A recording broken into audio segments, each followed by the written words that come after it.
Senator Josh Hawley appeared on Fox News Wednesday night after President Trump made clear his displeasure of him in a social media post. Hawley was the only Republican voting in favor of a bill in committee that would ban stock trading for members of Congress and the executive branch. Listen, I had a good chat with the president earlier this evening, and he reiterated to me he wants to see a ban on stock trading by people like Nancy Pelosi and members of Congress, which is what we passed. If the bill becomes law, called the Honest Act, it would not immediately force sitting members of Congress and the president and VP to sell off their stocks. Instead, the ban would kick in only after they begin a new term. Stuart McMillan, KMOX News.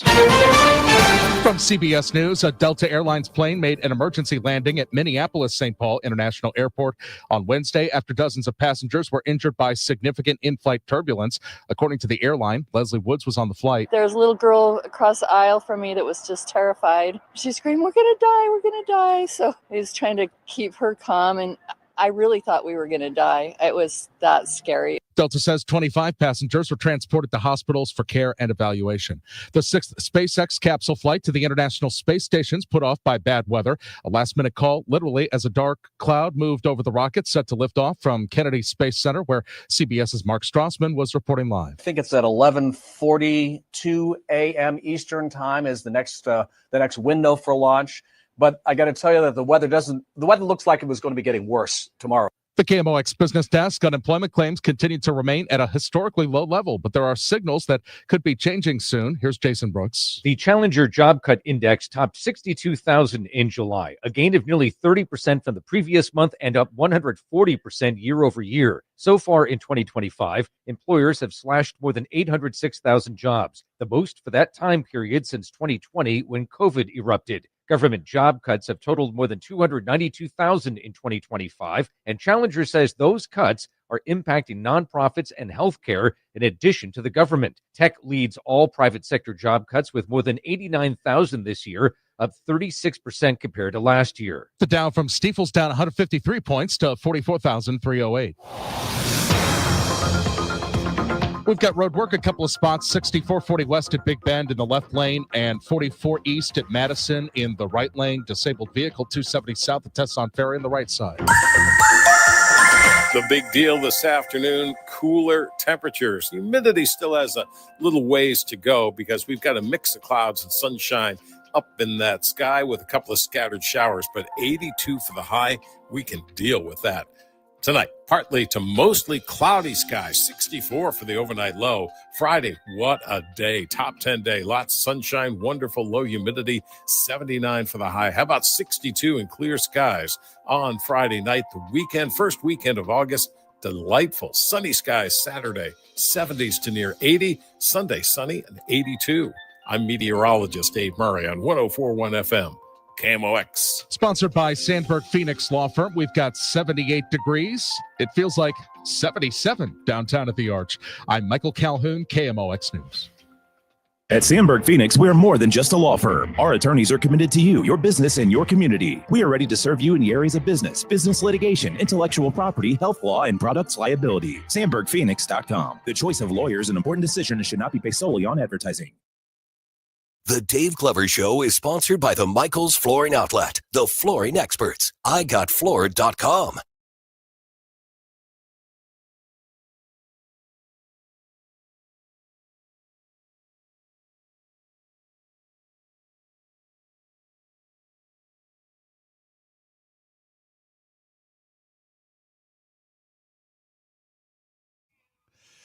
Good afternoon, St. Louis. DGS 104.1 FM KMOX. Happy Thursday to everybody. Hello, Jake. Hello, Robert. Yes, sweet relief. The weather is, like I was telling the guys, when I walked out, I went over to pick up some food for lunch earlier, and I think I had forgotten what it feels like to not be super uncomfortable. It's very nice. Yeah. It is a relief. Yeah, it's like being a little kid in the deep end of the pool and you make it over to the edge, you're like, okay, I'm not going to die. Like just walking out at 75 or something like that, or even 80, like, okay. So good. Jake says, hey, Dave, we'll miss you for a while. Thank you. I need it. I need it about as bad as I ever have. Like, I was just having a long talk with my boss, Steve, and I can tell. And like, this is the most, what's the word? Debilitated I've been. Like, the last year with my mom, so really like the last year and a half, because the half year that she survived wasn't a ton of fun.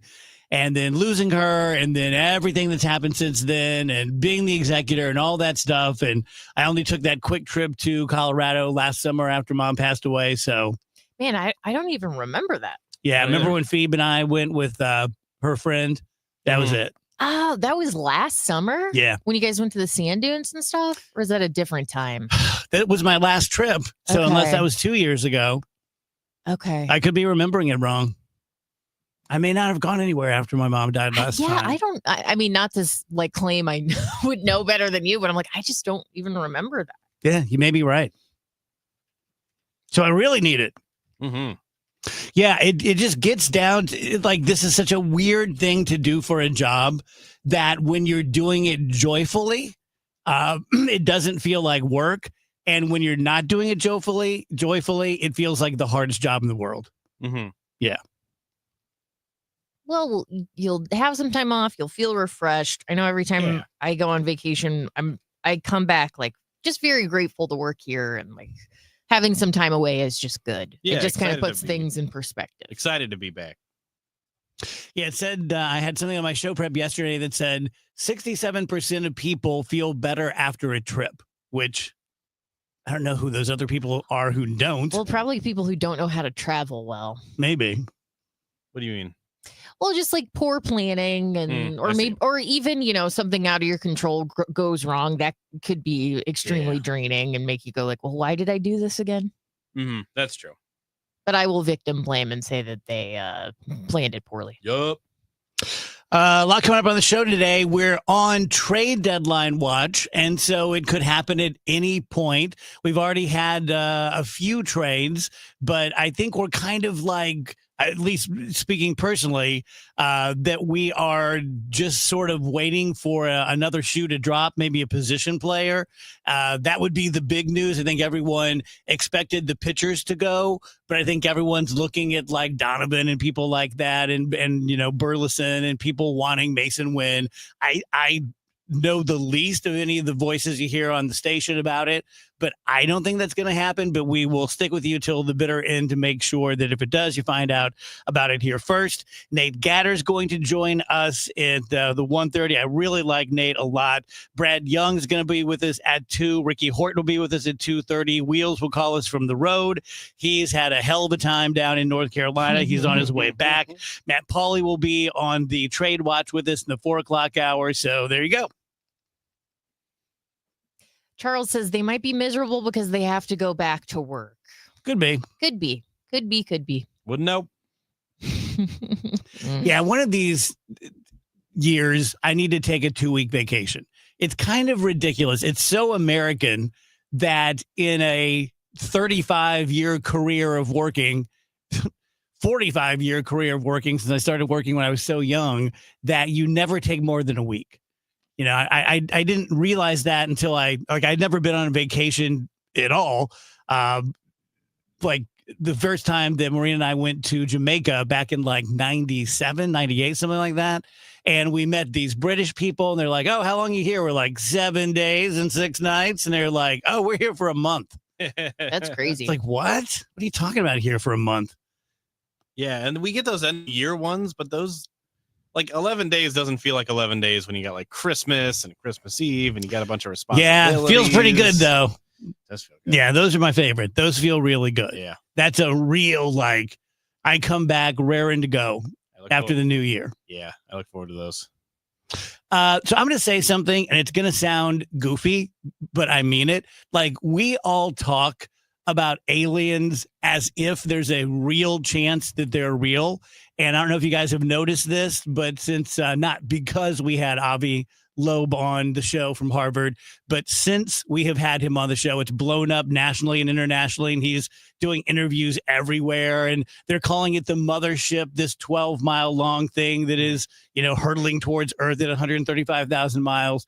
If I woke up tomorrow and I remember waking up and seeing the war on October 7th in Israel. And I remember waking up one time when the Las Vegas shooter had killed 58 people. And it was you have to shake yourself into reality. If I woke up and the mothership was here, I would be relieved. And I'm not trying to be silly, like I'm an alien and they're coming to pick me up because no one understands me because I'm such a genius. I just mean I'm so tired of what we're doing that an enormous switch like that, well, I don't know what it's going to be like, but it's not going to be like this anymore. I would welcome it. You would do for a reset. Yes. Yeah. Yeah. And the next thing could happen could be they eat my kids' faces off. I mean, who knows? But my initial right out of the box would be, okay, let's see what we're going to do here. Mm-hmm. That's a bad sign. Not great. Not a great ideal. sign. When you're ready to just take a chance on aliens.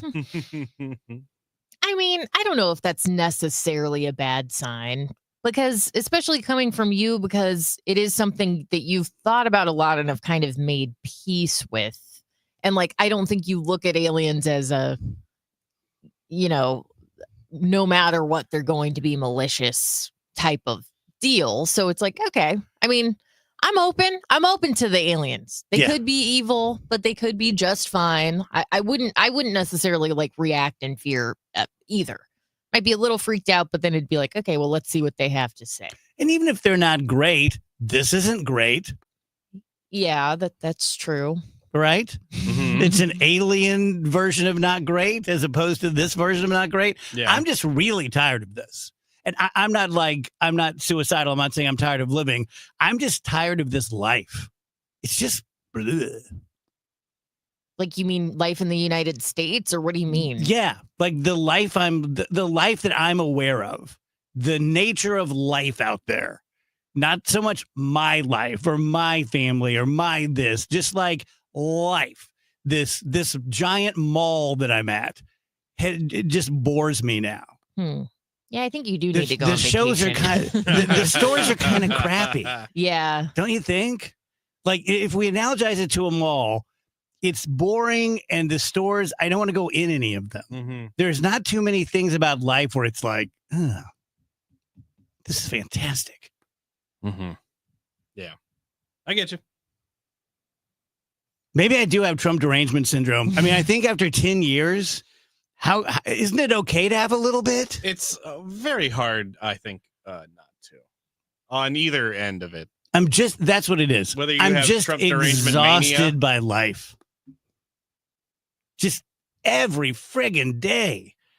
You wake up and now he's calling our senator second tier, Senator Hawley. And I just does no one have any balls? Does Hawley even have a set of testicles?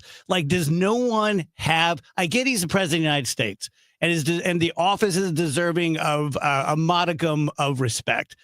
But you're a man. But it's not that. That's not why people bow to him. No, it's not. It's pure fear. Yeah. Find him. Find the hair and stand up to him. You don't have to go off on him. Don't let someone talk to you like that. Yeah. It's the sound is very funny of him going. You heard it on the news of him going well, I've certainly been called nicer things, but I've also been called much meaner things in my life. You seem incipient. Well, it's yeah. oh, dude, which, I think he is. I think that's I think that's his personality. I don't think he's a stand up and be a man type of person. I think he's he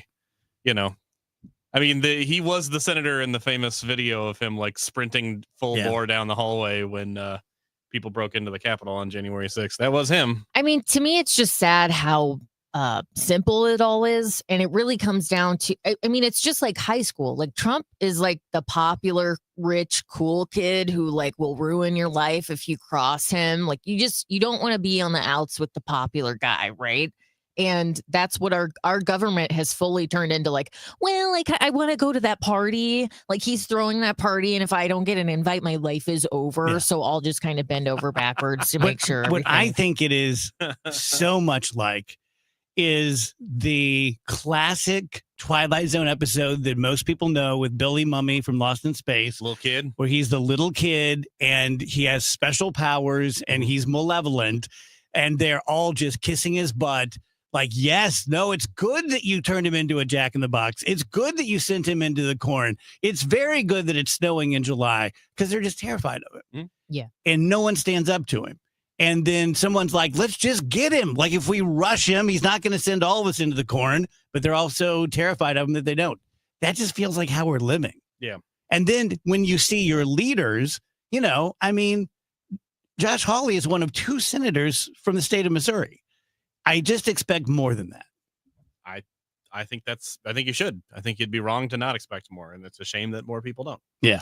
Well, I think also like something that's worth examining is why did he say that to Josh Hawley?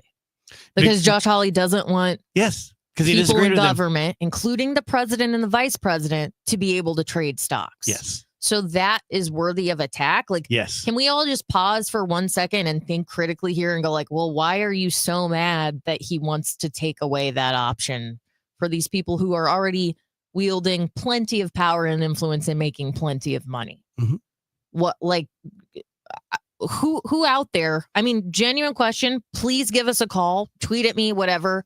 Who out there wants people in government to be trading stocks? About 500 of them in the Congress. That's about it. I can't imagine why a person who's not in Congress would want that. Yeah. Why would you want someone making $170,000 a year to be worth $400 million?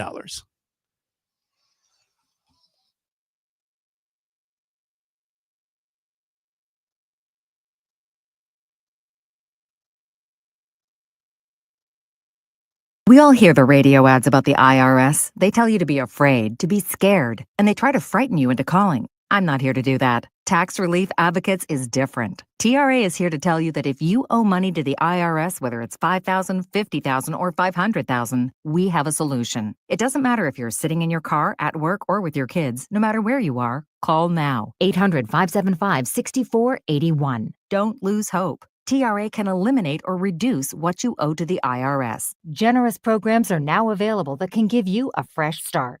Our passion is taxes and helping individuals fix their IRS problems. We have over 1,000 5-star reviews on Google and an A+ with the Better Business Bureau. You don't need to be afraid of the IRS any longer. End your tax nightmare today by visiting us online at TRA.com or call 800-575-6481. That's 800-575-6481.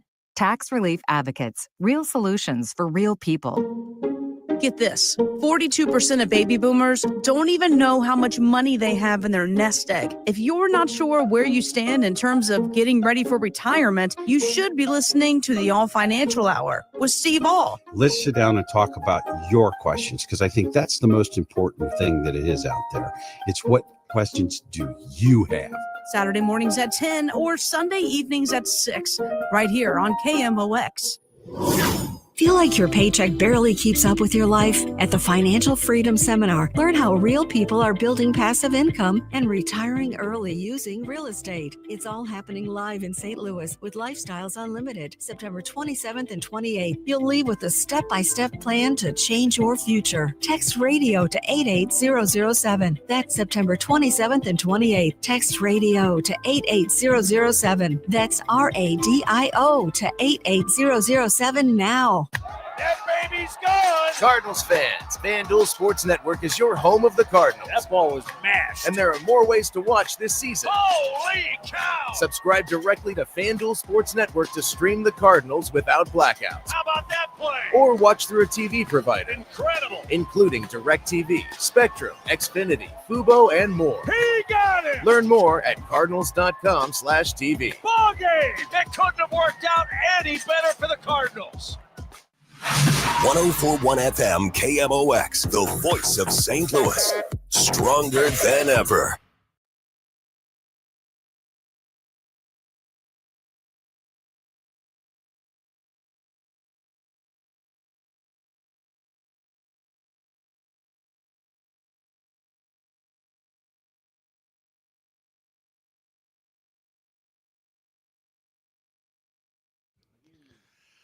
Welcome back, DGS on KMOX 121. Is it the perfect time to follow up with why are Americans so miserable, or the wrong time? I think it might be the perfect time to follow up. Let me get this pulled up here. I thought this was a very interesting article. So we are doing really poorly in the United States.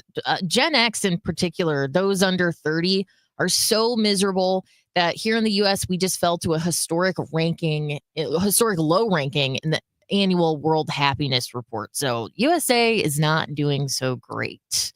And it is younger people who are kind of driving this trend.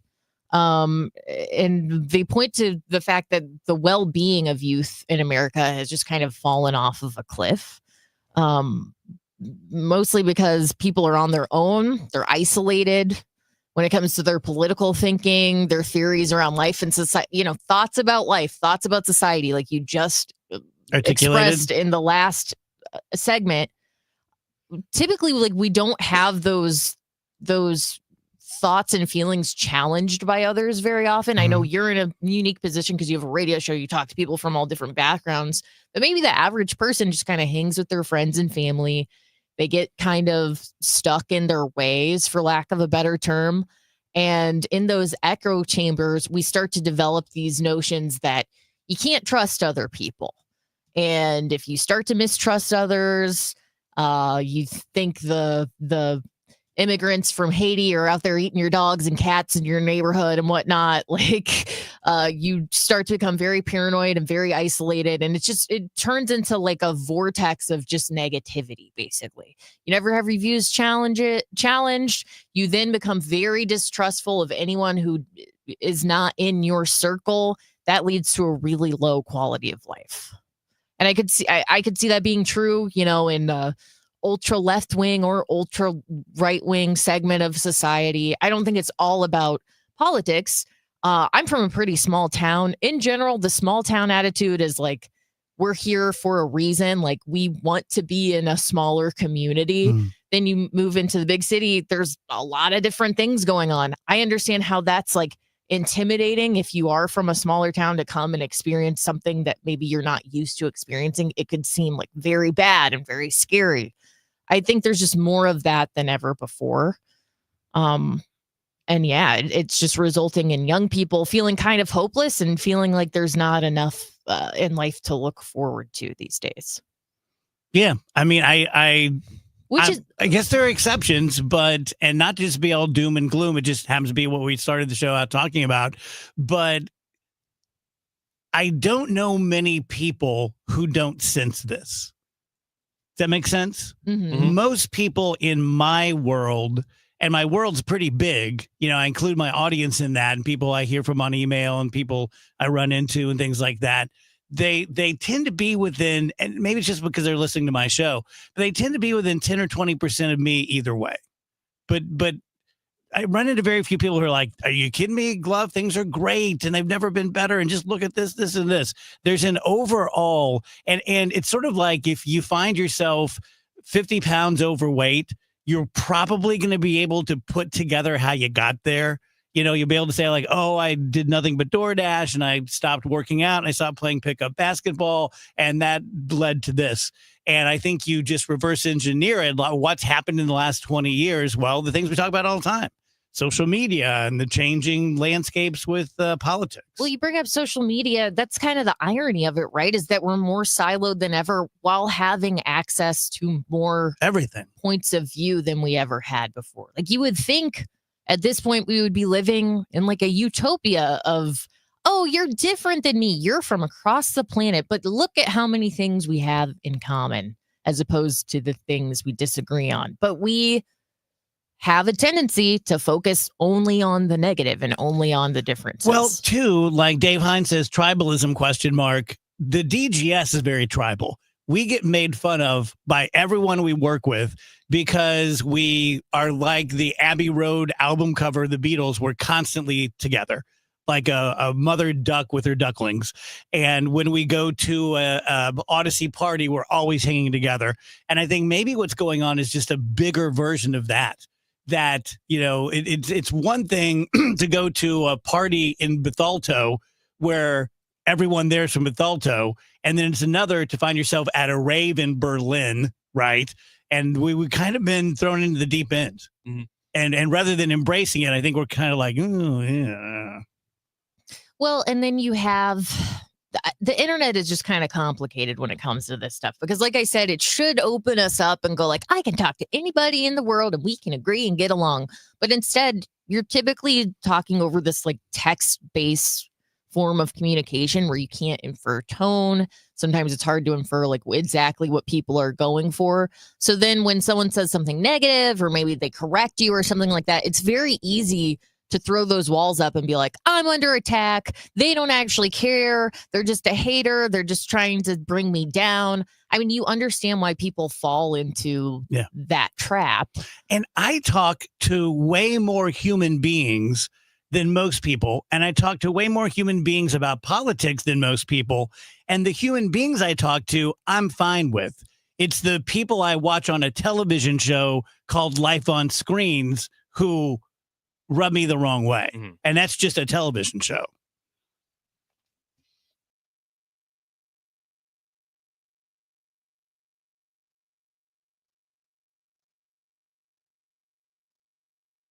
Wake up informed. Wake up empowered. Wake up to Total Information AM, your morning must. Hi, this is Debbie Monterey. I'm Megan Lynch. This is Tom Ackerman. From local news to breaking headlines to weather, traffic, and the stories that matter most, we've got you covered before your first sip of coffee. Expert analysis, bright perspectives from the people you trust. Total Information AM, your day starts here. Mornings beginning at 5 on 104.1 FM, KMOX. When we started Neovitin back in 2009, we wanted to create a multivitamin that we would take ourselves. That's why we use quality ingredients in our Neovitin Original Formula multivitamin. With over 20 vitamins and minerals, along with our physician-formulated proprietary blend, you can be sure you are getting the highest quality daily nutritional support. Give Neovitin Original Formula multivitamin a try for yourself. Find it at your local Schnucks, Dierbergs, and online at neovitin.com.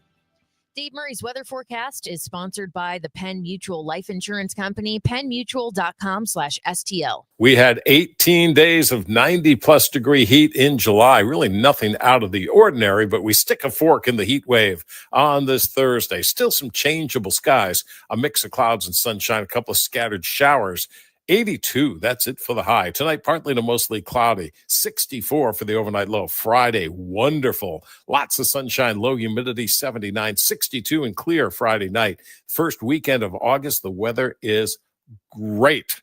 Top 10 weather. Saturday, sunny. 70s to near 80 degrees. Sunday, sunny and 82. I'm meteorologist Dave Murray on 104.1 FM, KMOX. Are you considering life insurance? Penn Mutual's accelerated client experience makes applying for life insurance fast and easy. Ask your independent advisor or go to pennmutual.com/STL. Hey, it's Debbie Monterey. And between now and the end of the summer, chances are that you or someone you know is in the market to buy or sell a home. And like me, you probably know a few realtors. Well, yeah, I know several as well. But when someone I know needs to sell their home, I always recommend Gloria Liu with Your Home Sold Guaranteed Realty. I've been telling you about Gloria for years now, and here's why you should call. Because no matter what the market does, Gloria Liu will guarantee up front and in writing to sell your home at 100% of market value, or Gloria will pay you the difference. St. Louis home sellers, if you're looking for certainty and the most money guaranteed for the sale of your home, call me, Gloria Liu. My name is My Promise, Your Home Sold Guaranteed Realty. Call me directly at 314-325-6888 or visit me online at gloriahasthebuyers.com. That's gloriahasthebuyers.com. Gloria and seller must agree on price and possession date. Hey, this is Charlie Brennan. Have you noticed loose bricks or missing mortar around your house, on the walls, the patios, the walkways, the porch, or the chimneys? If so, you need to call Morelli Tuck Pointing. 314-645-1387.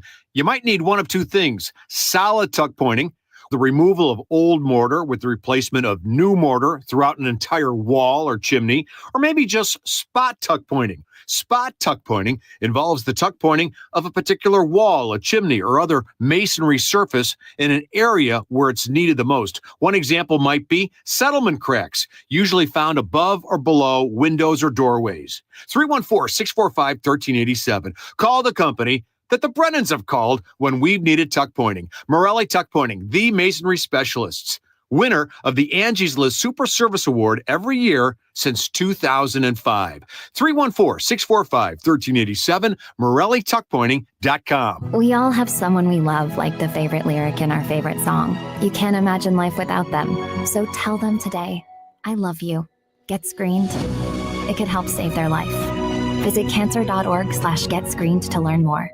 Cards manager Ollie Marmol joins the Gas House Gang every Tuesday at noon. Sponsored by Siteman Cancer Center on the voice of the Cardinals, 104.1 FM, KMOX.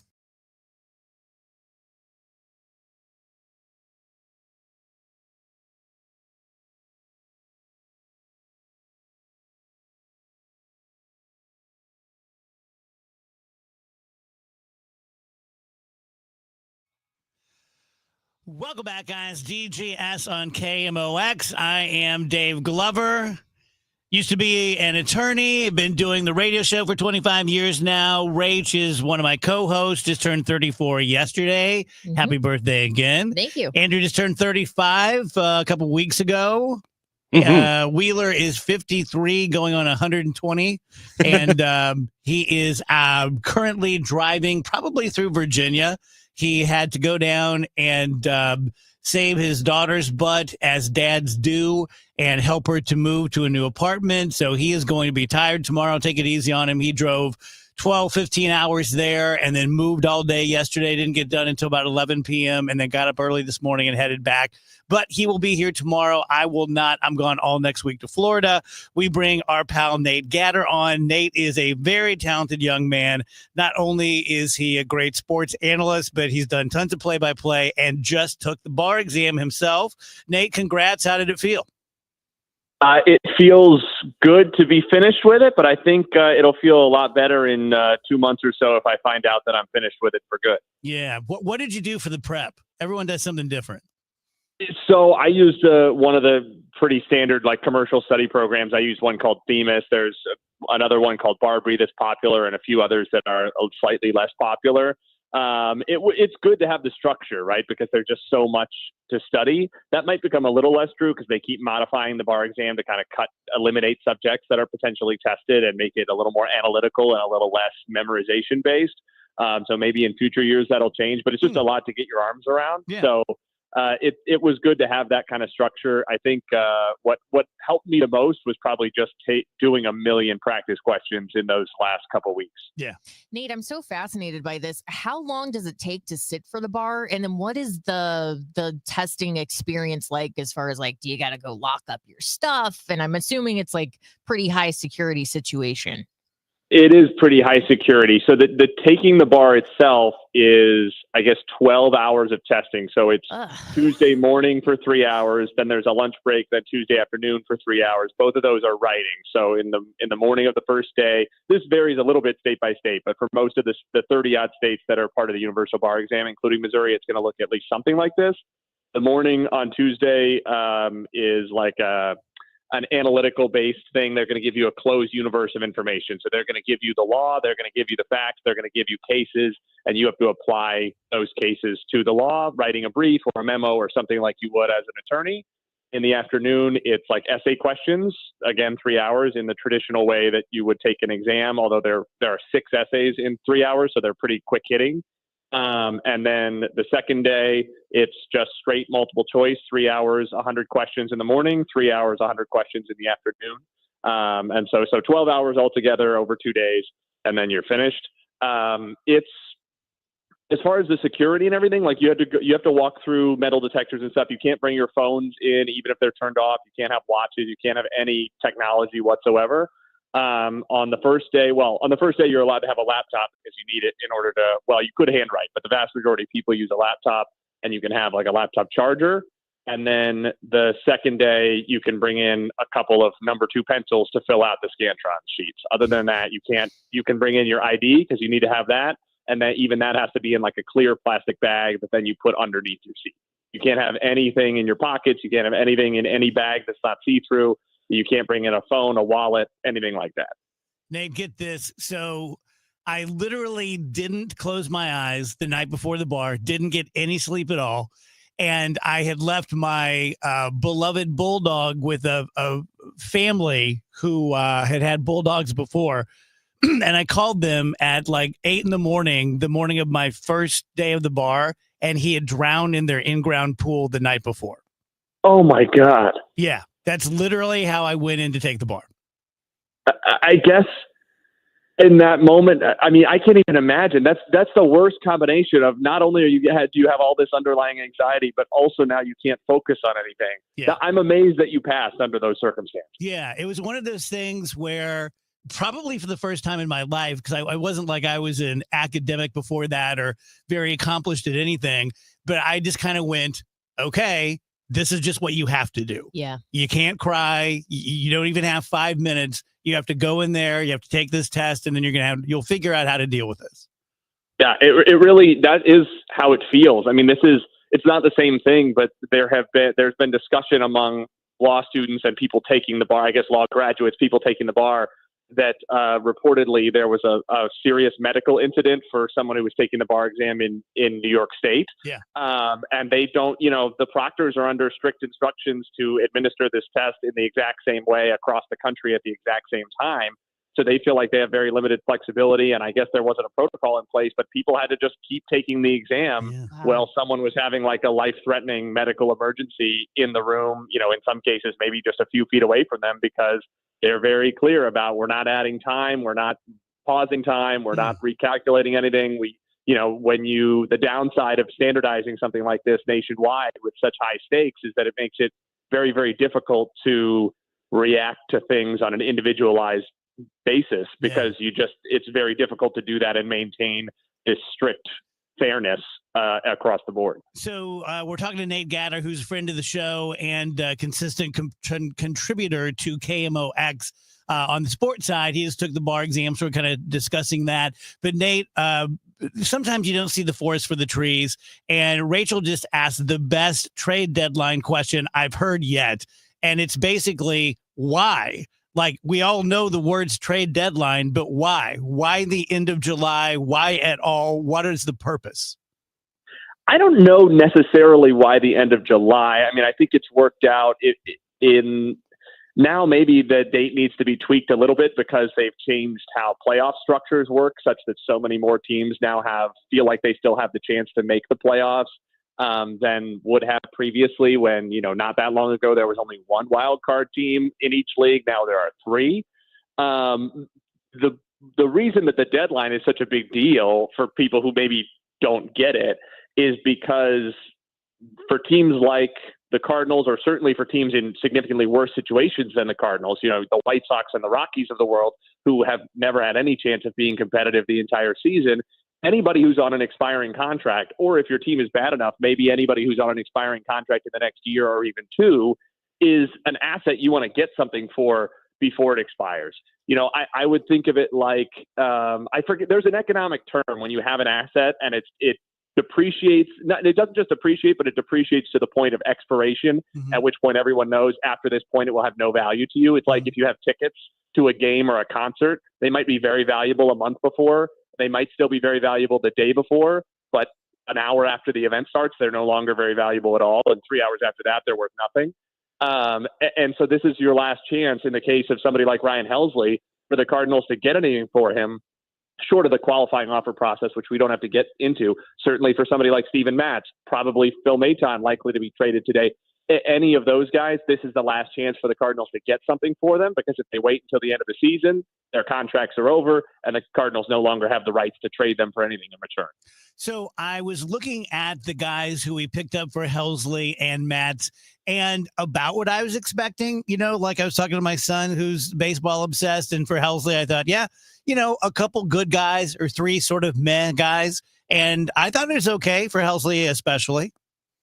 Yeah, I thought that was good. I think the Baez kid they got, the best prospect of the bunch, or the highest ranked prospect of the bunch, is intriguing. The fact that he's listed as a shortstop still primarily doesn't really concern me. He's a big-bodied, powerful guy, probably projects more as a third baseman over the longer term anyway, where the Cardinals figure they're going to have a hole at some point in the next couple of years. I was probably most pleased with the return for Steven Matz, honestly, in getting Blaze Jordan back from Boston. First of all, that's just an interesting trade pairing because Chaim Bloom, who is set to take over baseball operations for the Cardinals at the end of this season, and you would imagine already is very involved in these kinds of discussions, had been in Boston. So that's one of his guys. He's intimately familiar with what you're getting in Blaze Jordan. On top of that, Steven Matz is a perfectly good reliever, not an elite one like Ryan Helsley. And when the Cardinals signed him, it was as more of a mid to back end of the rotation starter, which means his contract is for $12 million a year. Not that the Red Sox are hurting about paying him whatever's left on the prorated $12 million for the remainder of this season, his final one. But that's a little more, it's significantly more than you'd be expecting to pay for a middle reliever ordinarily. Yeah. So I thought that might hurt the return for him as well, because it just limits some of the smaller market teams who wouldn't want to take on $4+ million that might be left on his contract just for a middle reliever. So I was really pleased with that return as well for both of those reasons. So we're both expecting Maton to go somewhere, and we may hear about that in the next minute, or it could be right before the 5 o'clock deadline.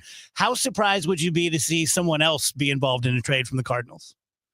A little bit more now, since Katie Wu of The Athletic reported that she thinks that the expectation is among her sources that the Maton trade, which we assume will happen at some point, will probably be the last one. Mm-hmm. I would have been surprised all along if Brendan Donovan were traded.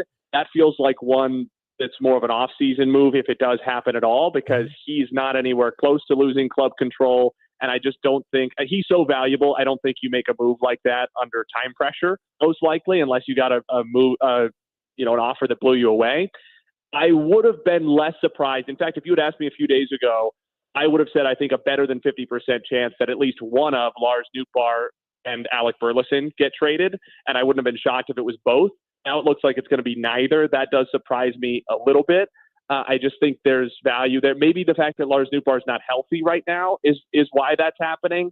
I see value in both of those guys that could be greater to a contender than what it is to the Cardinals right now. And the Cardinals, as they seemingly always do, have a logjam of pretty good but not great hitters playing non-premium positions like corner outfield. Rach had one more question.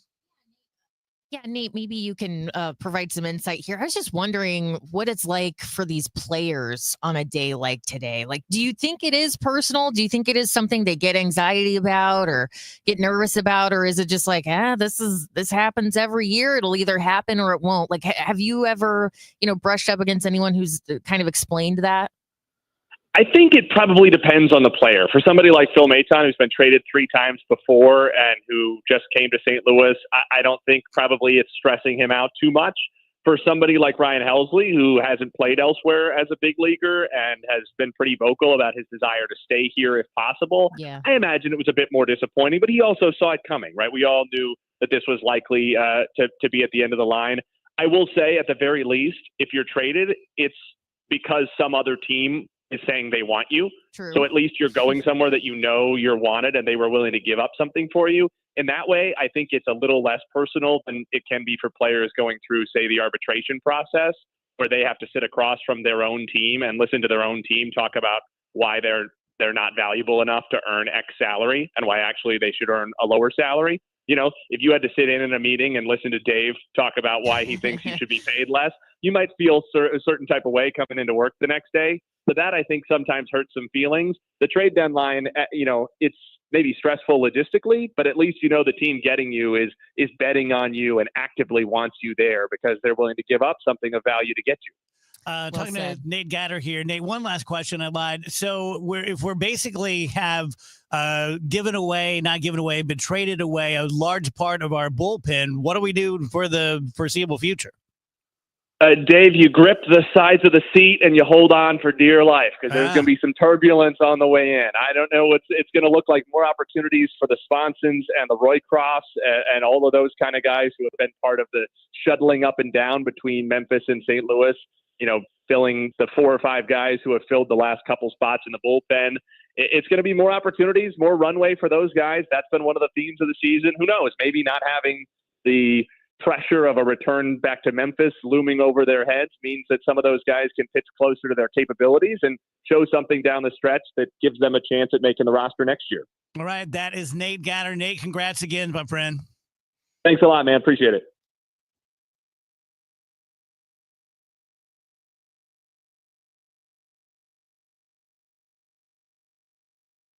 Concerned about where your retirement is heading? Is it on track to meet your needs and goals? Are taxes and inflation a constant worry?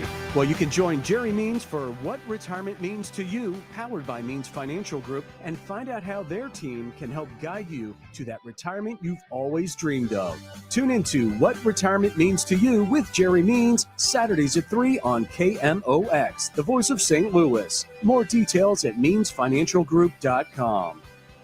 Hi, my name is Christina Straight, the owner of Straight Realty, and I'm asking you, what do you want in a realtor? Do you want experience? I've been a broker for over 21 years. Do you want to know how much I've sold? I've sold over $500 million, yes, $1 billion with a B, in sales. Do you want value? I now list properties for only 2%. So, if you're looking for all these things and want the best, then call me 314-441-4444. Why pay more than 2? You can also listen to my podcast on my website, straightrealty.com. Commissions are not regulated and negotiable. Straight Realty is a licensed broker in the state of Missouri. The KMOX City SC Soccer Showcase, presented by Michelob Ultra. Heads to Hot Shot Sports Bar and Grill on Limburg Thursday, August 7th. A limited number of fans can get an autograph or a picture with City SC defensive midfielder Jake Gerwood-Reich. Register to win great prizes. Enjoy great food and a cold drink. Hot Shots on Limburg, the place to be Thursday, August 7th from 6 till 8 p.m. for the City SC Soccer Showcase, presented by Michelob Ultra. For more info, KMOX.com/events. If you owe the IRS, you have a legal issue, and you need the Lance Drury Law Firm. We'll protect your rights. Log on at lancedrurylaw.com. You're listening to Leaf Filter Radio, and the guru of gutter protection himself, Chris Coonahan, is here to take your most pressing leaf-related questions. Hey, everybody. Chris here. I understand we have Ron on the line. Ron, where are you calling from? Uh-oh. Ron, are you calling from a ladder? Well, I was. I wanted to ask Chris what I need to do to get my gutters ready to have leaf filter installed. Oh, Ron, you don't have to do anything. A Leaf Filter Trusted Pro will come out and clean out your gutters, realign and seal your gutters, and install Leaf Filter, America's #1 gutter protection system. So I didn't need to get on this ladder? Ron, Leaf Filter Trusted Pros are in your neighborhood and ready to help. Just visit leaffilter.com/deal to schedule your free gutter inspection and get up to 30% off. Thank goodness. What was that site? That's leaffilter.com/deal for your free gutter inspection today.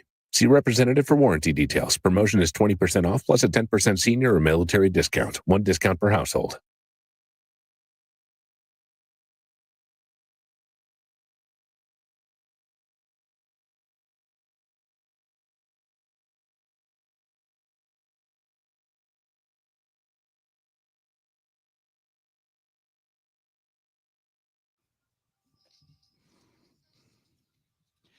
Welcome back, guys. DGS and KMOX. Happy Thursday to you. Thursday. Wheeler's going to join us in the 3 p.m. hour. He is driving back as we speak from North Carolina. He'll be back tomorrow. We're going to hand it off. I will be gone tomorrow through next week, going down to Florida. And, I need it. I was just talking about how I'm just falling apart. I don't feel like I'm good at the show anymore. And then God sent me a message. I was walking around the facilities here, and KZK was playing, and they were playing Billy Joel, Uptown Girl. Mm-hmm. And I had to remind myself, because I don't like Billy Joel, but he's a genius. And the same guy that wrote Always a Woman to Me crapped out the song Uptown Girl. I love that. That's my favorite Billy Joel. Like I said, crapped it out. Big steaming nasty one. Uptown Girl. I thought you were going to say that you heard the Rupert Holmes, the Pina Colada song, and you were like, aha, that's right. I must go on vacation. No. I'm just making the point that you can be really good at something and then do something really bad. Don't get me wrong. He's got a lot of bad songs. I'm with you on that. Uptown Girl, Your favorite? Uptown Girl, maybe one of them. It's not my favorite. It's her favorite. Yeah, my favorite is maybe, I don't know, moving out, maybe. I just am not like a real big Billy Joel fan, but Uptown Girl, I'm like, all right.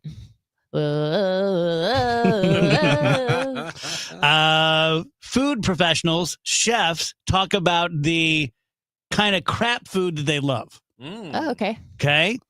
Number 5, In-N-Out cheeseburgers. Now, you've had it, right? I have. Is it any different than like Shake Shack or High Point? It's, you know what? So what I learned is that the big thing about In-N-Out is that it's very cheap. You know, you go to Shake Shack, if you and your friend go to Shake Shack together, and you pay for your friend, you're walking out of there $50 lighter. Yeah. In-N-Out, you're walking out of there like $12 lighter. That's the really wonderful thing about In-N-Out is that it's incredibly cheap. Didn't know compared that. to so much other stuff that's like it. It's a good burger. It's not the best burger. It's a good burger. 4 food that chefs love. KFC's chicken sandwich. I like the chicken sandwich from KFC. I think it's everybody went crazy for the Popeyes chicken sandwich. I find the KFC chicken sandwich to be superior. McNuggets. Yeah. Every chef asks, this is by Food and Wine magazine, by the way, say that they love chicken nuggets. Chicken McNuggets from McDonald's are the best food in the world. I like the way Dave just said chicken nuggets. Chicken nuggets. Chicken nuggets. The Impossible Whopper. Yeah, it's good. Oh, man. So we went to Burger King a couple weeks ago. I was very excited to try the barbecue brisket Whopper. Whole reason I wanted to go to Burger King. Go there, secure the bag, get home. They forgot the brisket. They didn't put the brisket on the dang Whopper. The whole thing. I know. It was incredibly disappointing. The king needs a vacation. I didn't want to make a huge deal out of it. And obviously I didn't, but it was like, I'm genuinely so disappointed. This is the whole reason I came here. Right. And they still did like the crispy onions and the pickles and stuff, but no brisket. I don't know why it is, but it's one of the worst feelings in the entire world. When you get home, you've gone through the drive-thru. Not to be dramatic. You've gotten your stuff. You get all the way home. You open it up, and it's wrong. And it's just you do feel a special kind of cheated. You just feel crushed. Well, that time that I ordered a pretty big McDonald's order. For me, I was really hungry and I'm like, screw it. I'm blowing this out. I'm getting a quarter pounder and nuggets and the whole thing. And when I got the bag, there was just a soda in it. I was by myself and I'm looking around, like looking for a camera, to make that face. Just like, what the hell? These restaurants don't know how much is riding on the dang brisket. They don't know the importance of their work. No. Yeah. Food and Wine magazine asked professional chefs to name their top fast food items. The number 1, and the chef said, to be honest, we don't consider it a fast food restaurant. It is a fried chicken restaurant. Their favorite, Popeyes. Yeah, Popeyes is good. Popeyes fried chicken. Popeyes is great if you can find a good one. If you can find one that's going to do a good job, which are few and far between, at least in this area, they're great. Who has the most consistent restaurant? That is a very good question. I possibly Taco Bell.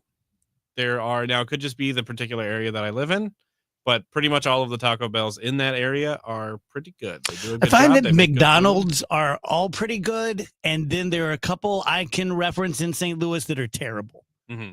The one down on Jefferson is terrible. The one on the other side of Tucker, you just don't go to. Yeah. Right? I don't even think they have hamburgers there. I don't know if they're really necessarily open. That might just be a front. Yeah. Yeah. It's just all hamburglers. They don't even know who Grimace is.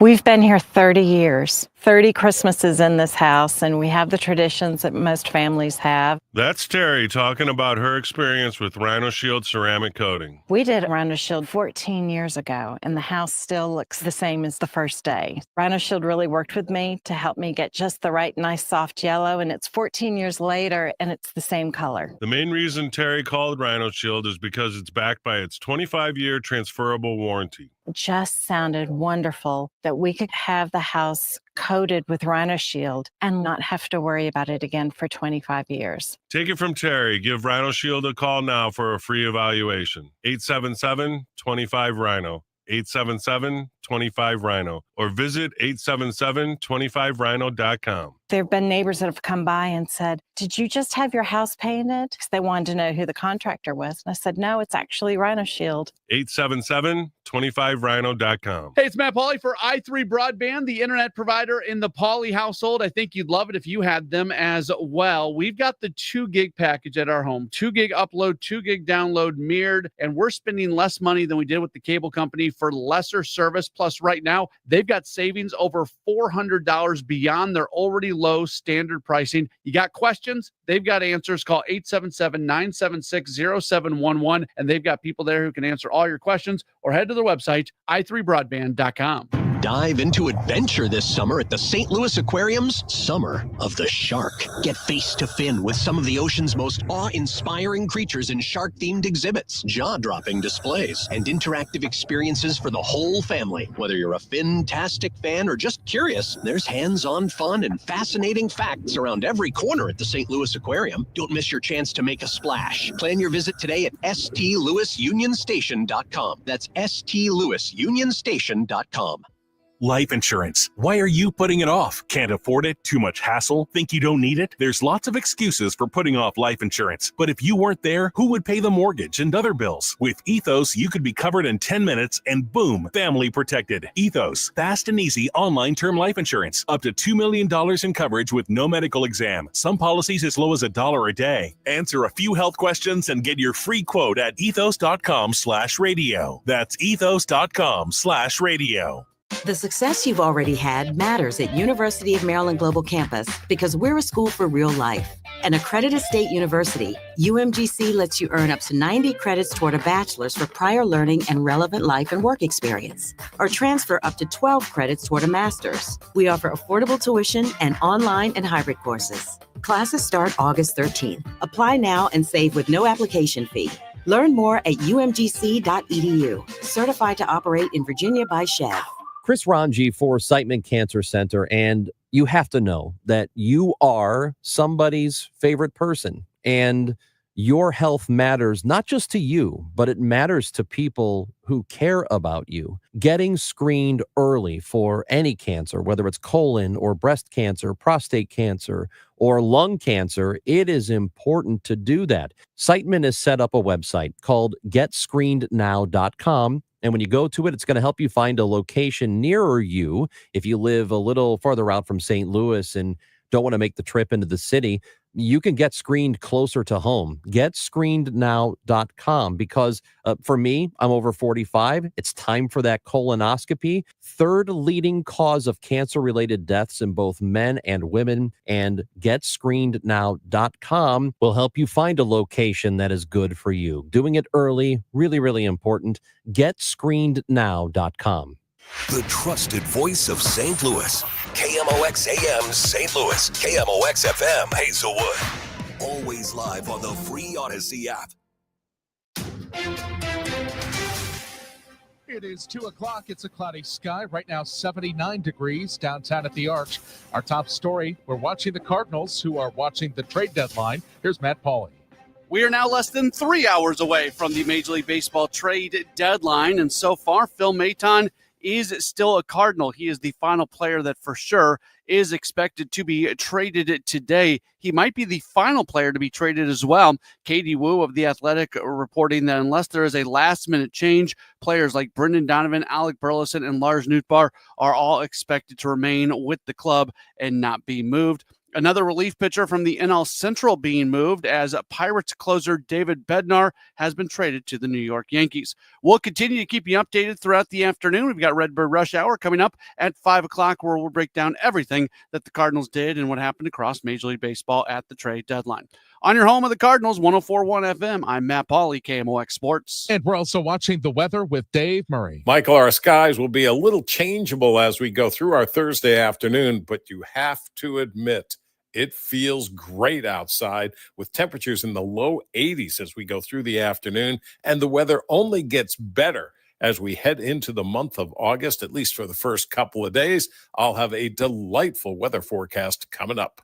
I am pleased that finally they are enforcing the law and that Sam Page is being held accountable. Government watchdog Tom Sullivan speaking with KMOX after the indictment of St. Louis County Executive Sam Page. He was the one who originally submitted the complaint with the state about Page sending out a campaign mailer using county funds. Like I said, I'm glad that the law is being enforced, but I don't think this is anything to be happy about. This is the second county executive in a row that's been indicted, and that is certainly doesn't reflect well for the county, and one way or the other, this needs to get resolved. St. Louis City will soon begin collecting on long overdue water bills. Around 13,400 households in St. Louis City are behind on their water bill to a total tune of $12.6 million, or around $940 per household that is currently behind. Water Commissioner for St. Louis City, Niraj Patel, tells KMOX in about a month, that moratorium will be lifted. The one that was instituted back in 2020 is lifted on September 1st. Our plan is not to go out there and shut all our water customers off, who have delinquent balances. Patel says those impacted by the tornado from May will be exempt from the moratorium being lifted. He also says that they will not be immediately implementing water shutoffs on people who are behind, but instead working to get them on repayment plans, which he says will be generous and long-term plans. In St. Louis City Hall, Sean Malone, KMOX News. The feds are investigating what might be the biggest sports memorabilia bust in U.S. history. The thieves reportedly stole full sets of game-worn jerseys and other collectibles from the Miami Heat's arena and sold them for millions of dollars. Travis Nichols, a sports memorabilia expert at Collectors Club in Wynwood, Florida, says a lot of those items will be untraceable. Jerseys and whatnot don't have identification numbers. So if you find a game-worn jersey, how can you prove it's that game-worn jersey? The NBA says it won't comment on the ongoing investigation. The Heat, Miami police, and federal prosecutors aren't talking either. Michael Wallace, CBS News. The Dow from Stifel up 117 points to 44,343. There's a crash on 70 East at Route A. That's on the right shoulder. Another crash on 270 North at 6440. That's got the right lane and shoulder closed. Stalled vehicle 40 going west at Hampton.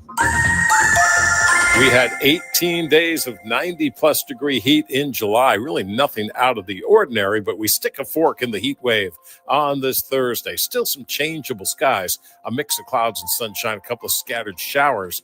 82, that's it for the high. Tonight, partly to mostly cloudy. 64 for the overnight low. Friday, wonderful. Lots of sunshine, low humidity, 79. 62 and clear Friday night. First weekend of August, the weather is great. Top 10 weather, Saturday, sunny, 70s to near 80 degrees, Sunday, sunny and 82. I'm meteorologist Dave Murray on 104.1 FM, KMOX. It is a cloudy sky right now. We've got 79 degrees. It feels like 76 downtown at the Arch. I'm Michael Calhoun, KMOX News. Hey, it's Jeff Sachs at Sachs Financial, retiresafestl.com. Have you ever wondered what it's like to work with a financial advisor? Are you in your 50s or early 60s and really haven't talked to anybody about how you retire? Give me a call today. Check out our website, retiresafestl.com. The Dave Glover Show is sponsored by the Michaels Flooring Outlet, the flooring experts. IGotFloored.com.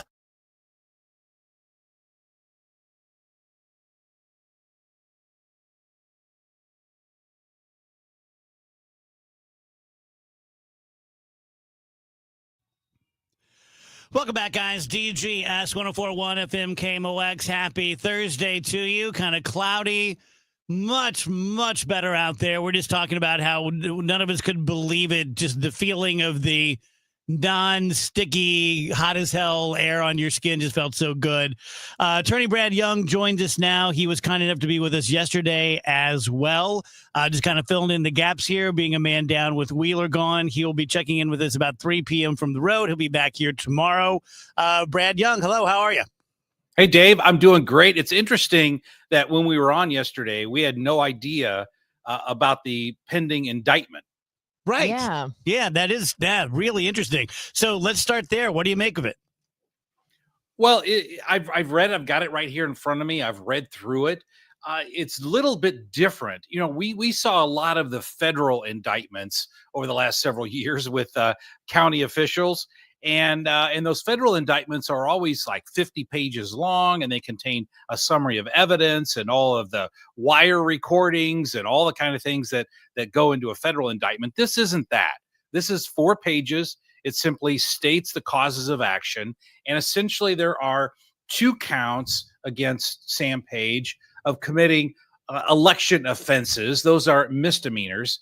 There's also a count involving stealing of $750, which is also a misdemeanor. But the big kahuna in terms of the charges here is that 1 count, it's a felony count of stealing over $25,000. And that relates to the postage that was used to bail out this flyer, which will be the pivotal focal point of this entire criminal action. But the county spent about $34,000, I think, mailing this thing out at the direction of Sam Page. That is a felony. And on that charge alone, it carries a potential penalty of between 3 and 10 years in prison. So, Brad, this feels like the slowest train wreck of all time. There are some criminal cases where the defendant is like, I had no idea this was illegal. There are other cases where the defendant is, oh, I knew it was illegal. I just didn't think I'd get caught. This one seems to be this weird amalgam. He clearly knew what he was doing. Right. He had to have some inkling that it was a little sketchy, but he just went full speed ahead. I don't understand it. Well, there's a couple of things that will be critical when this case comes to trial, and it will. There's not going to be any plea bargain here. But when it comes to trial, here are the things to look for. First of all, you remember that there was a lot made by Sam Page, I think it was Monday, when the state troopers came and confiscated his phone. Mm-hmm. So when they confiscated his phone, that's going to be a critical piece of evidence because according to reports and even in this particular indictment, there was direction by Sam Page to his staff about not mailing this postcard to everyone in the county because that number would be very high in terms of the postage, and that would trigger a reporting of that expenditure to the county council. It's not good. So he instructed individuals only send it to this number of people so as to make the postage expense low enough so it wouldn't trigger an automatic reporting to the county council. I think that's going to be critical evidence because it's going to show knowledge of Sam Page, that he knew that he didn't want the county council knowing about this thing going out. And to me, that's going to show knowledge of his state of mind that this might not be legal. Brad, I appreciate you talking about this so much. I'm just looking over this story. St. Louis Magazine, Sarah Finsky and Ryan Kroll are reporting on this, and then Mark Maxwell from KSDK are kind of chiming in too, basically bringing up the fact that they've talked to legal experts, and this is kind of something that's happened over and over again in the St. Louis area. This watchdog, Tom Sullivan, who kind of brought this to light, said he's made lots of complaints about this, and typically it doesn't get a lot of attention. The implication kind of being that since Sam Page is Sam Page, that's why, the attorney general decided to go for this. Would he be protected at all if this is something that kind of happens over and over again with other politicians, whether or not it's like a moral gray area? If it's something that's been allowed to happen forever, does that give him some protection? That's a great question. And let me answer that by giving you an example in a different area of law. If you and I had a contract and our contract was you mow my yard for $25 and it's a written contract, and yet every time you come and mow my yard, I end up giving you 30. Okay. Mm-hmm. If we do that over time, you could argue that even though we have a written contract for $25, that the parties, because every time you mow my yard, I give you $30, that we've actually modified the contract. And now you're entitled to 30 if I become a cheapskate and try to go back to 25. I'm giving you that as an example under contract law because none of that applies in criminal law. If it's like the old argument, if you get pulled over and you say, well, 37 people were just speeding past me and you didn't pull them over, doesn't matter. I got you, says the cop. So in criminal law, there is no way to argue you haven't prosecuted everyone else. You just prosecuted me. Now, that could be an argument to the jury, but that in of itself doesn't negate the attorney general's ability to prosecute Sam Page, even if others have done the exact same thing. Interesting. Thank you, Brad. So, speaking of the law, Josh Hawley is trying to change the law so that members of Congress and the executive branch cannot do basically insider trading. And that received a response from President Trump. And he called Josh Hawley, one of our two senators, a second-tier senator. Your thoughts politically and legally? Well, I think both politically and legally, this is a good idea because if you look at and listen, this is what really drives me crazy sometimes about partisan politics that doesn't involve looking at justice being blind. Okay. Nancy Pelosi, conservatives have been crazy about Nancy Pelosi for years because she's an uber multimillionaire. And the allegations are that she's been making insider trading for her. I think she's been in Congress for about 127 years now. So that entire time, the allegation is she's done insider trading. People were complaining about that. Well, to me, insider trading is wrong, whether you're a Republican, a Democrat, independent, socialist, whatever. And so I applaud Josh Hawley for doing this because we don't want our politicians basically funding themselves and making decisions in Congress that will benefit themselves financially.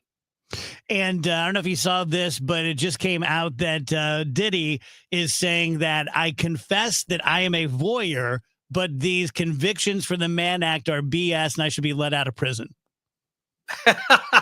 Well, I don't know where he got his law degree. Maybe it was the University of Baby Oil. I'm not sure. But listen, the charges against him were valid. In fact, I think there should have been additional charges, and I think that the prosecutors should have pushed the whole conspiracy and RICO charges a bit harder. But listen, and also I don't even understand why he wasn't prosecuted for the drugs that were found at his house and all of the evidence of drug use and other use. He wasn't prosecuted for any of that. So Diddy should be very thankful that he was only convicted on the charges that he was convicted on. If you're just tuning in, we're talking to attorney Brad Young. He's with us every Thursday at this time. We talk about legal issues and interesting cases. And he's also a great political pundit, very conservative, but very common sense. It's why we love him. So Alec Baldwin filed a lawsuit for malicious prosecution, and that has been set aside. Well, it's been dismissed. And the reason it was dismissed is really kind of minor. I mean, the judge basically said nothing's happened on this case in 180 days, so I'm going to dismiss it for failure to prosecute. It'll be refiled. But here's the challenge that's going on right now for his legal team. Number one, they're negotiating a settlement with New Mexico, saying you shouldn't have prosecuted my guy. He was clearly innocent. And but then secondly, the hurdle is pretty high. I mean, if you're going to prove malicious prosecution, you've got to show that, number one, there was a lack of even probable cause to prosecute me. And number two, you have to show malice, meaning you have to show that the prosecutor was literally out to get me and hated me. And this was not a legitimate prosecution. I don't know that if that goes to a trial, I don't know that Alec Baldwin can meet those standards. Mm-hmm. So they're negotiating a settlement. And I would expect there to be some sort of a settlement with the terms not disclosed. It's secret. But that's going to be hard to do because governments typically cannot do secret settlements because of sunshine laws. Mm-hmm. So it'll be fun to watch. I wouldn't anticipate this being a huge settlement simply because I think he's got a mountain to climb to prove malicious prosecution. And what's the deal with the feds trying to bankrupt a moving company for hiring strong young movers? Well, I love this story. That's why I sent it over to you, because here's a situation where this company, they're a moving company that uses athletes to move heavy stuff, and the EEOC is going after them because they don't hire 62-year-old crippled people to do the moving, and they advertise that we're young, we're strong, we're healthy. And so no one's even complaining about this, but I sent it to you because it just shows sometimes the lengths that our government will go to try to prosecute companies that are just trying to make a living and help people with their services. Brad, I've got one for you. President Trump's defamation lawsuit against the Wall Street Journal. His lawyers are trying to compel Rupert Murdoch, who is, I think, 94 years old, to sit and answer lawyers' questions. What's the likelihood of that actually happening, in your opinion? Slim to none. And very briefly, there's no way that you can do any discovery until you get all the motions out of the way. All right. There's no discovery because the Wall Street Journal is going to file a motion to dismiss, and they've got grounds to do that. And they're going to argue about this for a long time. Now, generally speaking, if you think that someone's going to die, one of the important parties, you can get an expedited deposition. And that's what Trump and his team is trying to do here because, he's no spring chicken. And at this point, Rupert Murdoch could die, but as far as I know, he's not facing imminent death. He doesn't have any disease. And so without that evidence that he's in a hospital and literally his estate people are looking at their watch ticking down for his death, absent that type of evidence, there's not going to be an expedited deposition here. So if I'm Donald Trump, I'm way less worried about his deposition and more worried about mine. I mean, isn't it true that one of the great equalizers is if Brad makes an allegation against me and it's true, but it's really harmful, and I get my panties in a bunch and I sue him, that's a great day for Brad. Because now not only am I going to lose, but he gets to drag me through the mud, proving his defense, which is it was all true, right? Absolutely, Dave. That's the strategic the glory of this kind of lawsuit is that you get to go against the plaintiff and ask them basically anything. Because if you're saying I defamed you and it's hurt your character, then I get to find out just how good your character is. I get to ask you anything in a deposition. Yeah. And you can't say, oh, no, it's not relevant. Sure, it's relevant. You're saying I harmed your character. I get to find out about all the porn stars you were hanging out with because that's a basis for your character. So, yeah, if I'm Donald Trump here, I would be far more worried about my own depo and less worried about Rupert Murdoch's deposition. All right, Brad, you're the best. We thank you again. My pleasure, guys.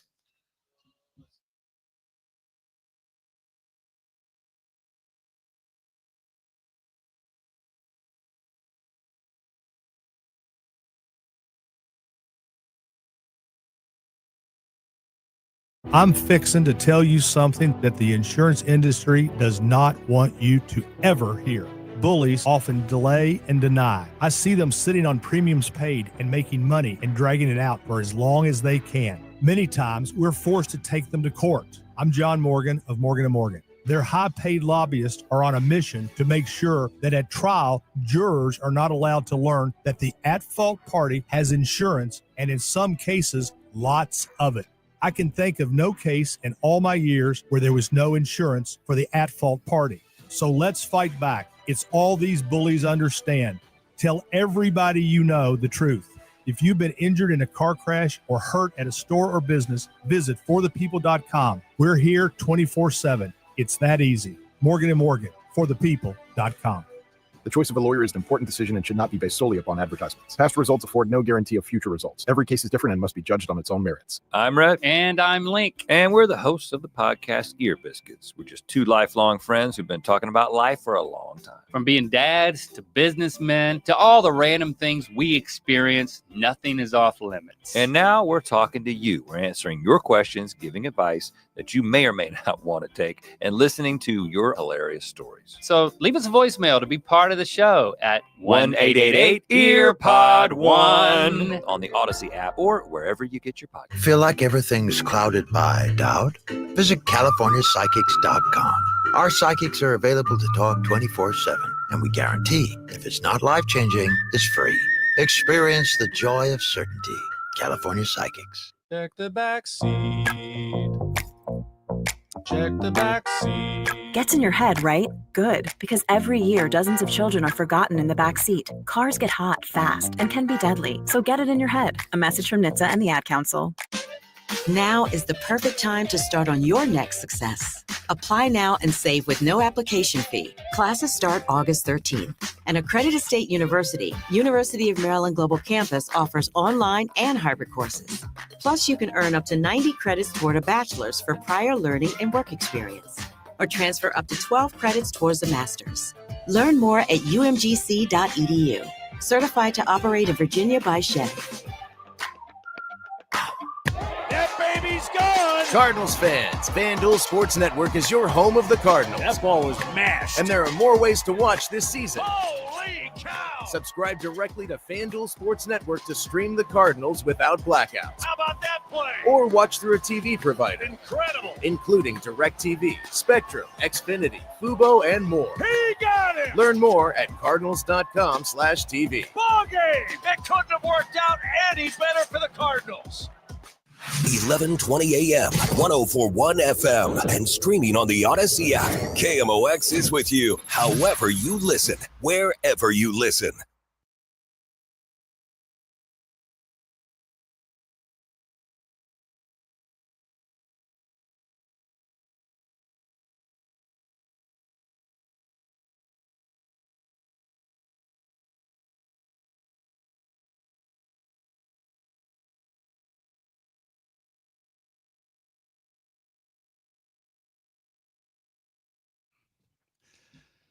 Welcome back, DGS, KMOX. Okay, I can't not talk about it. I find that NHTSA commercial so offensive. Check the backseat. Catchy, isn't it? And then I saw on one of the local news outlets the other day, they were doing a segment about not leaving your kid to roast like a friggin' pork butt. And their suggestions were leave something in the backseat that you won't forget. And they're saying this with a straight face. And they're like, perhaps your wallet or your phone. And the people on television are like, oh, I would never get my phone. What about that human that looks exactly like you that came out between your legs? How about that? Put something you care about in the back Yeah, seat. yes. With the kid, and then you won't forget it. How about your child, your Something that, baby, like, a human? If it was gone, like, you would be sad. You should put that in the back seat. God, I mean, dude, it's just pathetic. I mean, look, I know accidents happen. I'm sure it's happened to well-meaning people. But whenever you have to break it down and basically say, like, yeah, something you actually care about, put that in the back, and then you won't forget. That is really, really sad. Crazy. And the fact Not that good. NHTSA, who gets a grant from the government, and they're like, well, there are a lot of people leaving their babies in the backseat and they're roasting to death. Maybe we write a funny song. Just everything about it. I guess if it keeps one child alive, it's worth it. But God, it takes a little bit of my soul every time I hear something like this. Every time I hear it, it feels like a parody. It feels like a parody. It feels like a joke commercial.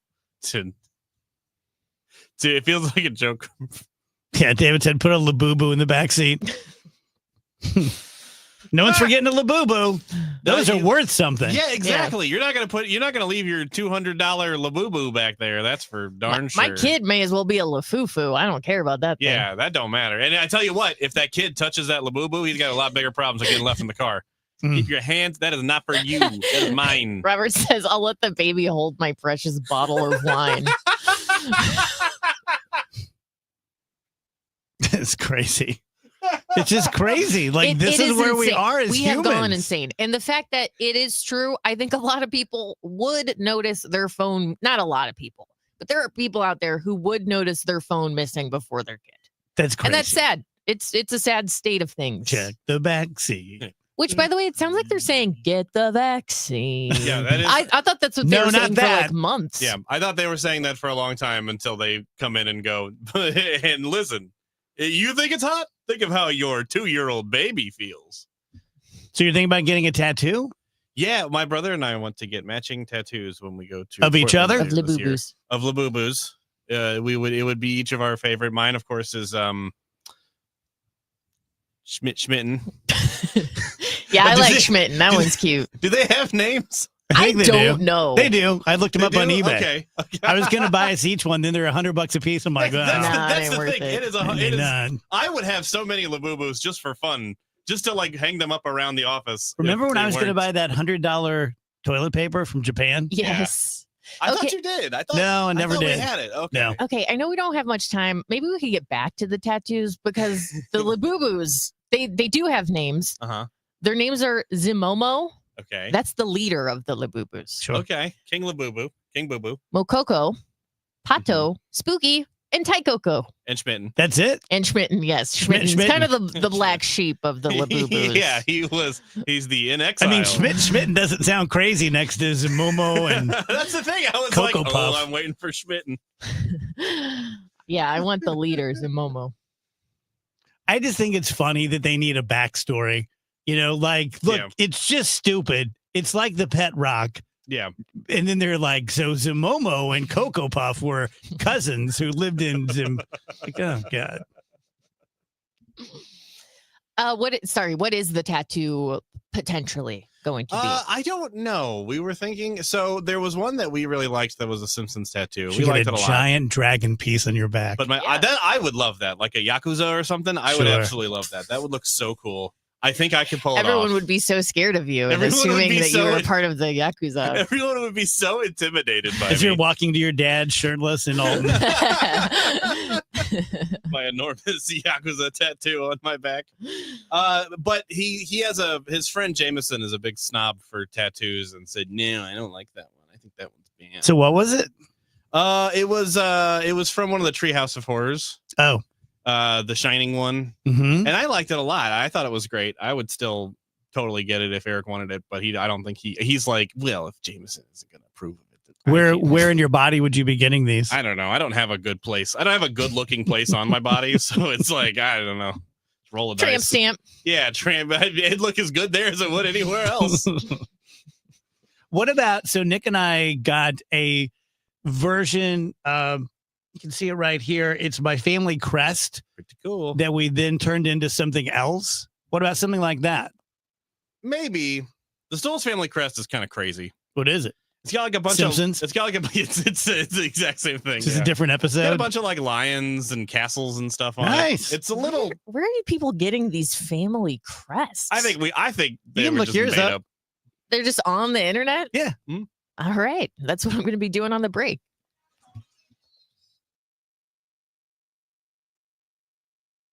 Wake up informed. Wake up empowered. Wake up to Total Information AM, your morning must. Hi, this is Debbie Monterey. I'm Megan Lynch. This is Tom Ackerman. From local news to breaking headlines to weather, traffic, and the stories that matter most, we've got you covered before your first sip of coffee. Expert analysis, bright perspectives from the people you trust. Total Information AM. Your day starts here. Mornings beginning at 5 on 104.1 FM. KMOX. Feel like your paycheck barely keeps up with your life? At the Financial Freedom Seminar, learn how real people are building passive income and retiring early using real estate. It's all happening live in St. Louis with Lifestyles Unlimited, September 27th and 28th. You'll leave with a step-by-step plan to change your future. Text radio to 88007. That's live in St. Louis, September 27th and 28th. Text radio to 88007. That's RADIO to 88007. Dave Murray's forecast is sponsored by S&L Points. We had 18 days of 90-plus degree heat in July. Really nothing out of the ordinary, but we stick a fork in the heat wave on this Thursday. Still some changeable skies, a mix of clouds and sunshine, a couple of scattered showers. 82, that's it for the high. Tonight, partly to mostly cloudy. 64 for the overnight low. Friday, wonderful. Lots of sunshine, low humidity, 79. 62 and clear Friday night. First weekend of August, the weather is great. Top 10 weather, Saturday, sunny. 70s to near 80 degrees. Sunday, sunny and 82. I'm meteorologist Dave Murray on 104.1 FM. KMOX. S&L Coin. We buy gold and silver coins, silver and gold jewelry. Also buying gold-filled and silver plates. Before you sell, call S&L. 314-544-3600. 314-544-3600. S&L Coin. Attention. Have you racked up $10,000 or more in credit card debt? Are you barely getting by making minimum payments? With credit card debt reaching all-time highs, National Debt Relief is notifying consumers about significant debt relief options currently being made available to help those with overwhelming credit card debt. These options may reduce a large portion of credit card debt for those who qualify. You don't need to declare bankruptcy or take out a consolidation loan, and you may only have to pay back a fraction of what you owe, even if you have bad credit. National Debt Relief has already reduced the credit card debt for more than 550,000 consumers, so don't wait. If you owe $10,000, $20,000, or even $100,000 in credit card debt, you can now take advantage of this financial debt relief as the cost of living continues to skyrocket. To check what debt reduction you may qualify for, call 800-355-8282. That's 800-355-8282. Again, That's 800-355-8282. Hey guys, Glover here from my friends at Zero Res. It's National Carpet Cleaning Month, and because of Zero Res's commitment to the DGS, you're going to get 3 rooms of carpeting clean plus 1 free plus $50 off your air duct services. 314-474-2020, ZeroResSTL.com. Tomorrow night, The Cards, the Padres. Cameron Total Access, 745. Cardinals Radio, 104.1 FM, KMOX.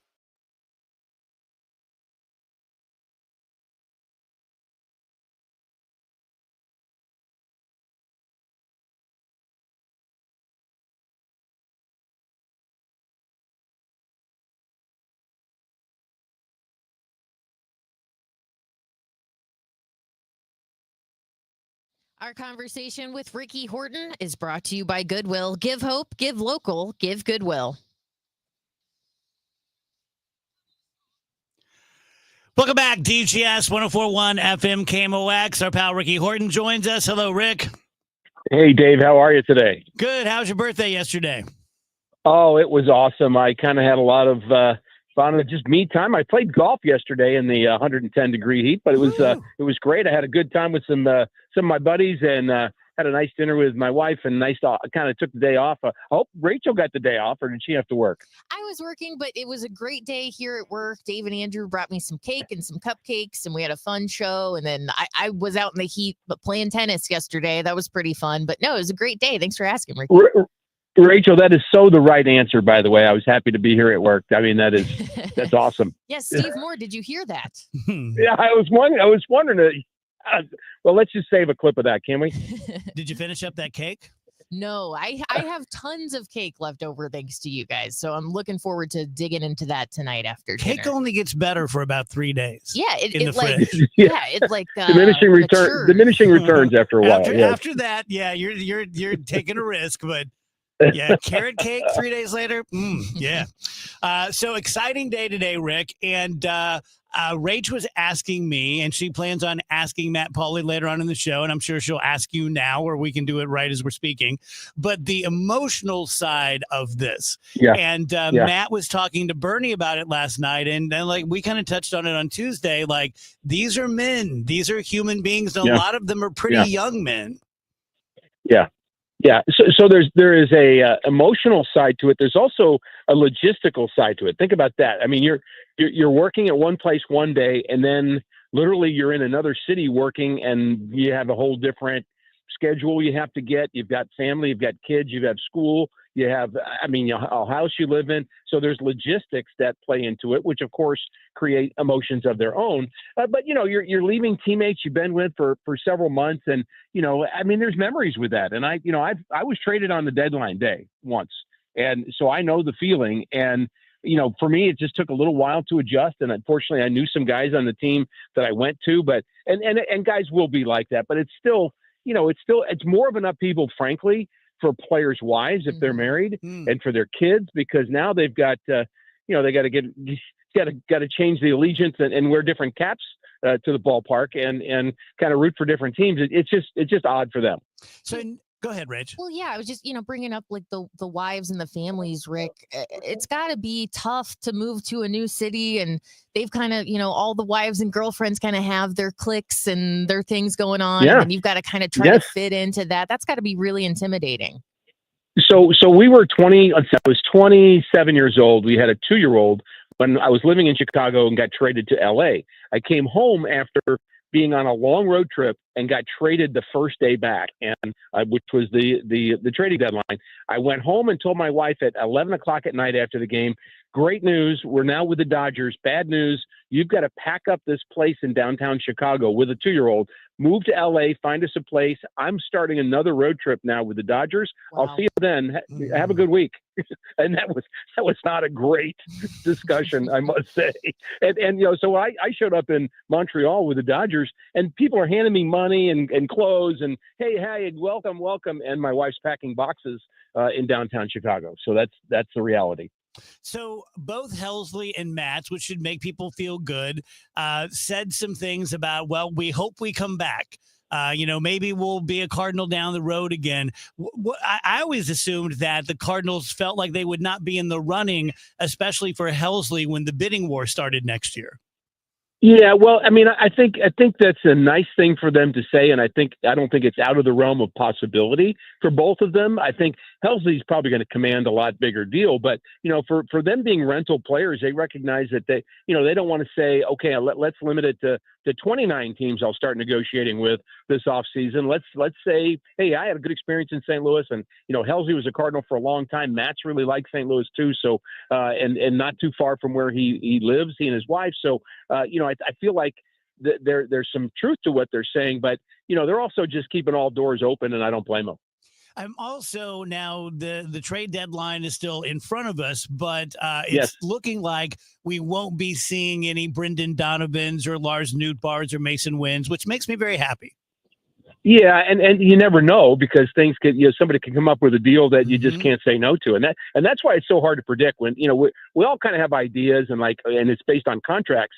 Whose contract is up, who's going to be a rental, what teams are traders and what teams are buyers and sellers and all that. So, there's some logical conclusions you draw, but still a team might be desperate at one point and say, or have an injury and say, we really need this guy and we will give you Fort Knox. And you're going to say, okay, where do I sign? I mean, so that's always a possibility. And it's what, 3:00 our time here in the Pacific Coast is when the trading deadline is over. So we've got a few more hours of that. And, I expect that there's going to be a deal or two more for the Cardinals, but I don't expect it'll be those guys. So, Rick, but who knows? I know this is your living. I'm not accusing you of being bad at your job, but are you much of a researcher? Like when they say, oh, we're getting this kid Baez or we're getting this guy Dom, do you immediately pull a Kevin Wheeler and go in and look at them? Or are you more like, I hope the kid's great. We'll wait and see. I looked at them, but I didn't do a deep dive into them because I'm kind of of the mindset, and I feel that way about the draft too, Dave. The draft is like a thing that we'll be talking about 3 years from now. Those guys we drafted because we'll forget about them, and because it just takes a while for them to develop. And some of the guys that the Cardinals got are younger players, so it's kind of like when we traded Matt Adams and we got Juan Yepes for him. Everybody said who, and then. Then 4 years later, he comes to the big leagues and he's a guy and he's a player. And we go, oh, that guy. Oh, yeah, we got him in a trade 4 years ago. And, there was another guy like that, too. And his name was Adam Wainwright, who was not the big part of the trade with the Braves when we got him because he was a lower minor league guy. But he certainly became a pretty good deal. So losing a big part of our bullpen, is it just all hands on deck and AAA? Come? Oh, yeah. I mean, honestly, the good news is that if anything has been going well for the Cardinals, it's been developing, relievers this season, guys like Swanson and Riley O'Brien, Kyle Leahy's been much better. I mean, those guys have really done well. So you feel like you can kind of audition them all, maybe. I mean, I feel like that's what's going to happen. Jojo Romero's certainly capable of doing it. And I'm just, I'm careful to say that because I don't know if any of those guys might get traded today too. That's all a possibility. But I feel like, the Cardinals have had enough bodies, young bodies that, they're going to get thrown into the fire. That's for sure. But I think that's kind of where we are. I hate to admit this, but I'm kind of a fan of low expectations, like on me. Yeah. I will rise to the top if you don't expect much from me. But if you put pressure on, like Dave's the best, I'm gonna boof it somehow. And I feel that way about the rest of this season. That no one's giving up, but I think people are like, okay, well, we sold Helsley and we sold Matz, and so okay, I guess we're not taking a real run at the World Series. It takes a little bit of pressure off, and if I were on the team, I'd be like, okay, now let's see what we're capable of. And I feel like that actually happened even back as far as spring training or the winter warm up when the Cardinals kind of gave the sign, that the signal that they were going to be building for the future. I think that took pressure off. We're going to play Gorman, we're going to play Jordan Walker, and we're just going to, no matter what happens, we're going to keep playing them. So, because we care about next year and the year after and the year after. So I think they've already signaled that. And I think this is another signal in that direction. And I do think that that's right. Some teams respond to that.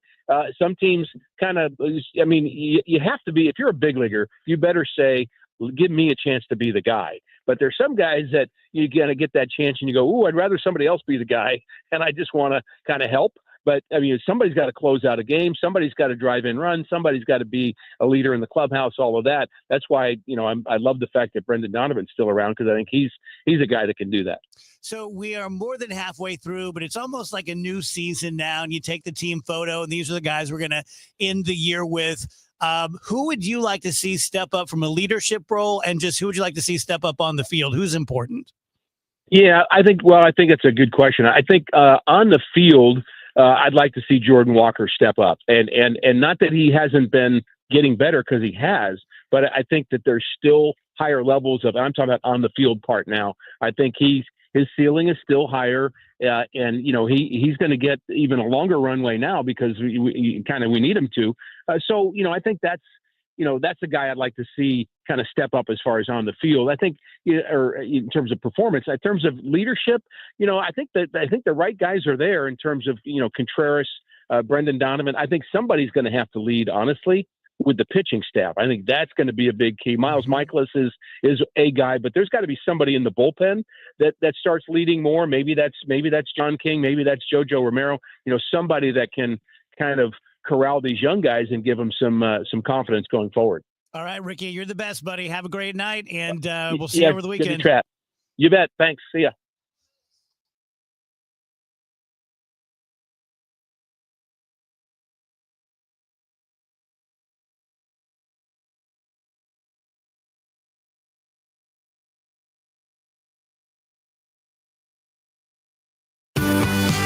Do you know that by donating your gently used items to Goodwill, you're not only giving those items a new life, but you're helping people right here in your community enrich their lives with meaningful work? Your donations support Goodwill's mission of helping people with barriers to employment to be able to get rewarding jobs which provide not only a paycheck, but a very important sense of purpose. Your donations really do change lives. Give hope, give local, give Goodwill. Cardinals fans, join the conversation at Busch Stadium with some of your favorite former Cardinals. With the Cardinals Conversations presented by Edward Jones, you'll hear from former Cardinals such as Ozzie Smith, Ted Simmons, Ray Langford, David Eckstein, or David Freese. Each conversation hosted by Cardinals announcers Chip Carey or Brad Thompson. Your experience also will include a ticket to the game, a pre-signed photo, and the opportunity to take your photo with the featured player. Get your tickets today at cardinals.com/conversations. Experience the magic of the Fabulous Foxes 2025-2026 Broadway season, which includes the return of St. Louis favorite, The Phantom of the Opera, and the spellbinding spectacular Harry Potter and the Cursed Child. And right now, KMOX has your chance to win a pair of season tickets for the 2025-2026 season. Prize package includes a pair of tickets for all 8 shows in the subscription package. Register now online at KMOX.com/contests for your chance to win. If you owe the IRS, you have a legal issue, and you need the Lance Drury Law Firm. We'll protect your rights. Log on at LanceDruryLaw.com. You're listening to Leaf Filter Radio, and the guru of gutter protection himself, Chris Coonahan, is here to take your most pressing leaf-related questions. Hey, everybody, Chris here. I understand we have Ron on the line. Ron, where are you calling from?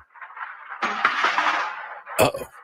Ron, are you calling from a ladder? Well, I was. I wanted to ask Chris what I need to do to get my gutters ready to have leaf filter installed. Oh, Ron, you don't have to do anything. A Leaf Filter Trusted Pro will come out and clean out your gutters, realign and seal your gutters, and install Leaf Filter, America's #1 gutter protection system. So I didn't need to get on this ladder? Ron, Leaf Filter Trusted Pros are in your neighborhood and ready to help. Just visit leaffilter.com/deal to schedule your free gutter inspection and get up to 30% off. Thank goodness. What was that site?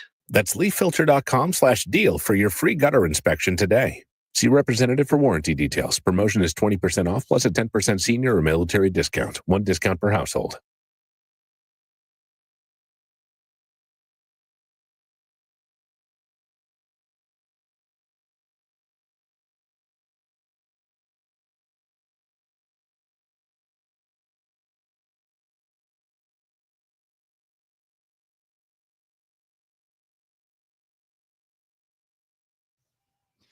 Welcome back, guys. DGS on KMOX. Happy Thursday.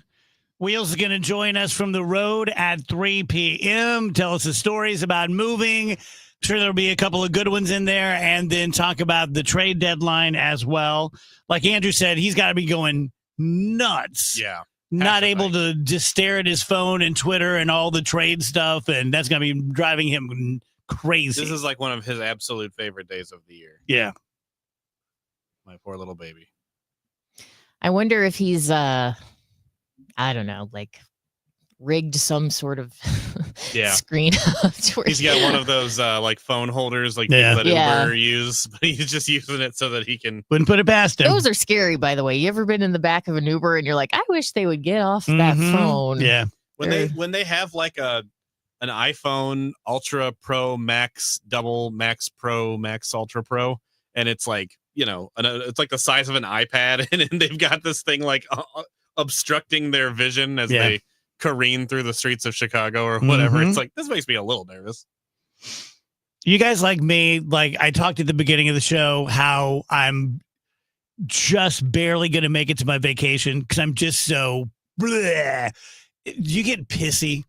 I'm so pissy. And here's an example. Have you seen the television commercial where the lady is Smokey the Bear or Smokey Bear? There was never any Smokey the Bear. It's a Mandela effect thing.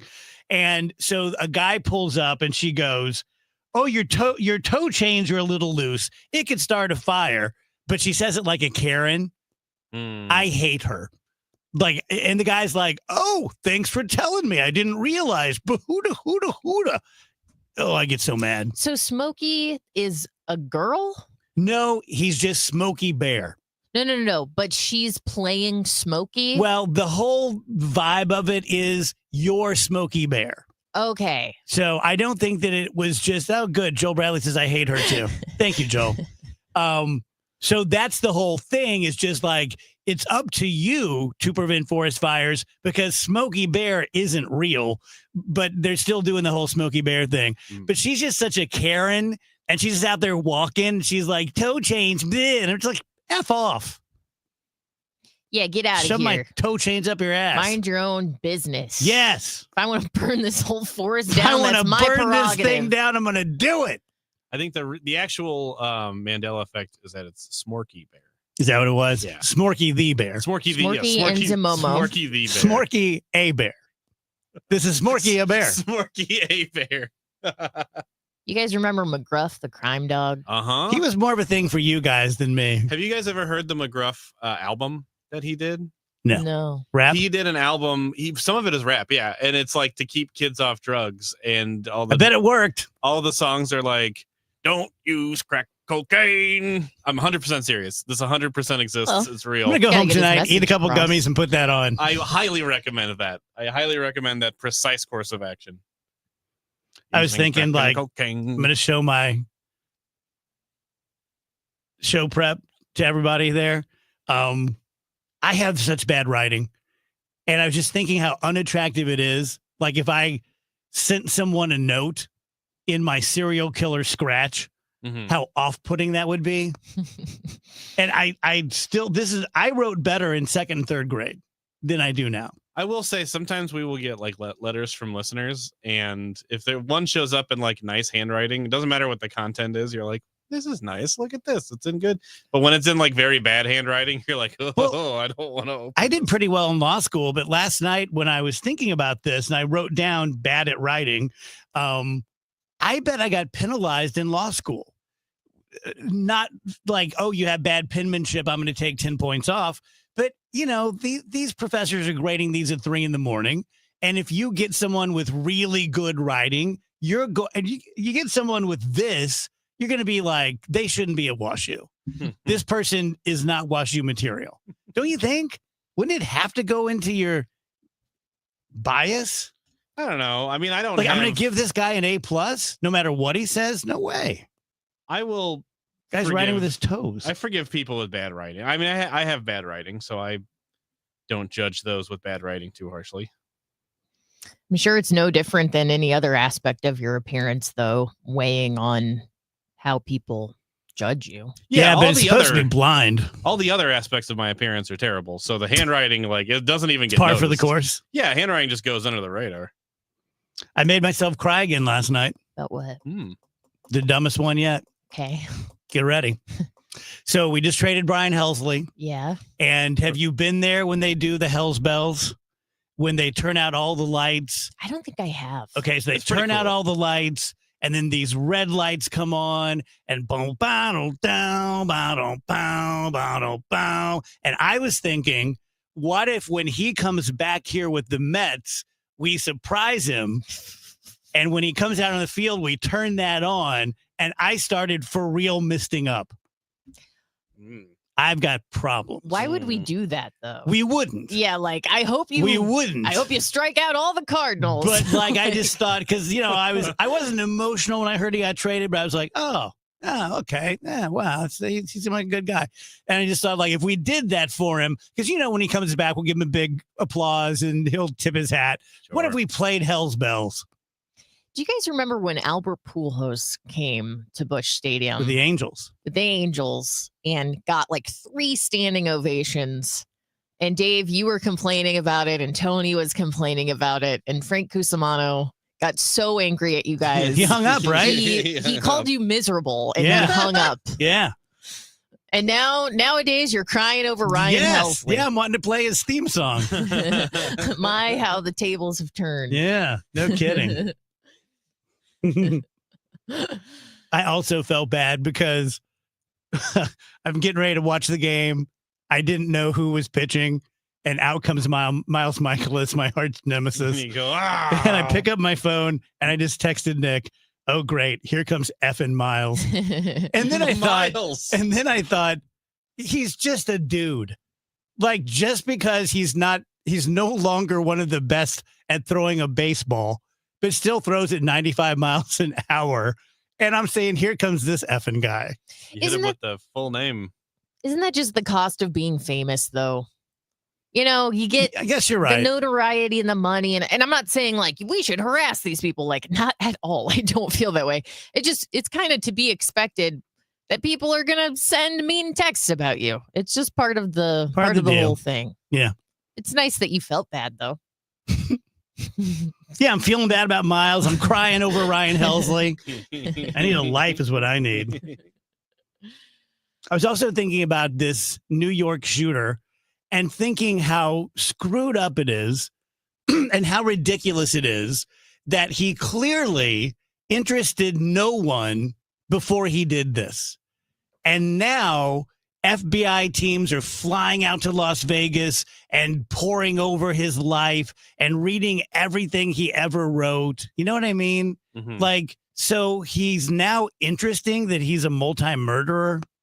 I don't know. No, I get it. I absolutely get it. Yeah, I mean, maybe someone in law enforcement could explain this to me. Because he ended his own life. He shot himself in the chest. Mm-hmm. Why do we then need to pour over all of his stuff? Yeah. Why do we need to do that? We can't change the outcome of what happened. I guess from a law enforcement standpoint, there's a good reason, just in case you go, oh, wow, he's a part of this group called the blah, blah. And there's going to be 5 more. There's going to be 5 more. Okay. Right. But once you establish, no, he's just a loser that had CTE, I think then you move on. You try to catch the next guy before they go crazy. Yeah. But you get why it's almost like the whole notoriety after death thing is a bit of an incentive for some of these crazy people. Yeah, it's like, well, I have nothing and I never will have nothing, but here's a way I can give myself something. Which we should give them less. Yes. You guys see the Reese's Oreo mix? Yeah, peanut butter.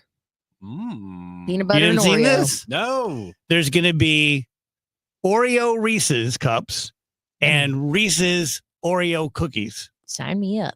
Yeah, I think that's fine. I've always enjoyed peanut butter with Oreos ever since The Parent Trap with Lindsay Lohan. Tell me more. Dennis Quaid came out. Well, that's one of the things is, the twins are separated when they're born or, when their parents divorce when they're babies, basically. They go to the same summer camp. They see each other and they go, whoa, we look a lot alike. And then all these similarities start popping up. Is there a really dark backstory to this? So kind of a stupid. Like, how do you get to the point where twins don't know each other? Well, because the mom took one twin, the dad took the other twin. But that seems a hideous thing to do to Yeah, people. kind of some Solomon business going on there. That's why they had to trap the parents to get them back together. What a dark movie. I mean, kind of, but one of the things they have in common is they both like to dip their Oreos in peanut butter. And it is an amazing flavor combination. So good. Highly recommend. I still can't get past the premise of this movie. So I mean, I guess that's pretty dark. Tell you guys about BioBalance Health and Dr. Maupin, and I'm going to bottom line it for you since it's my last day before vacation. You don't have to feel the way you do anymore.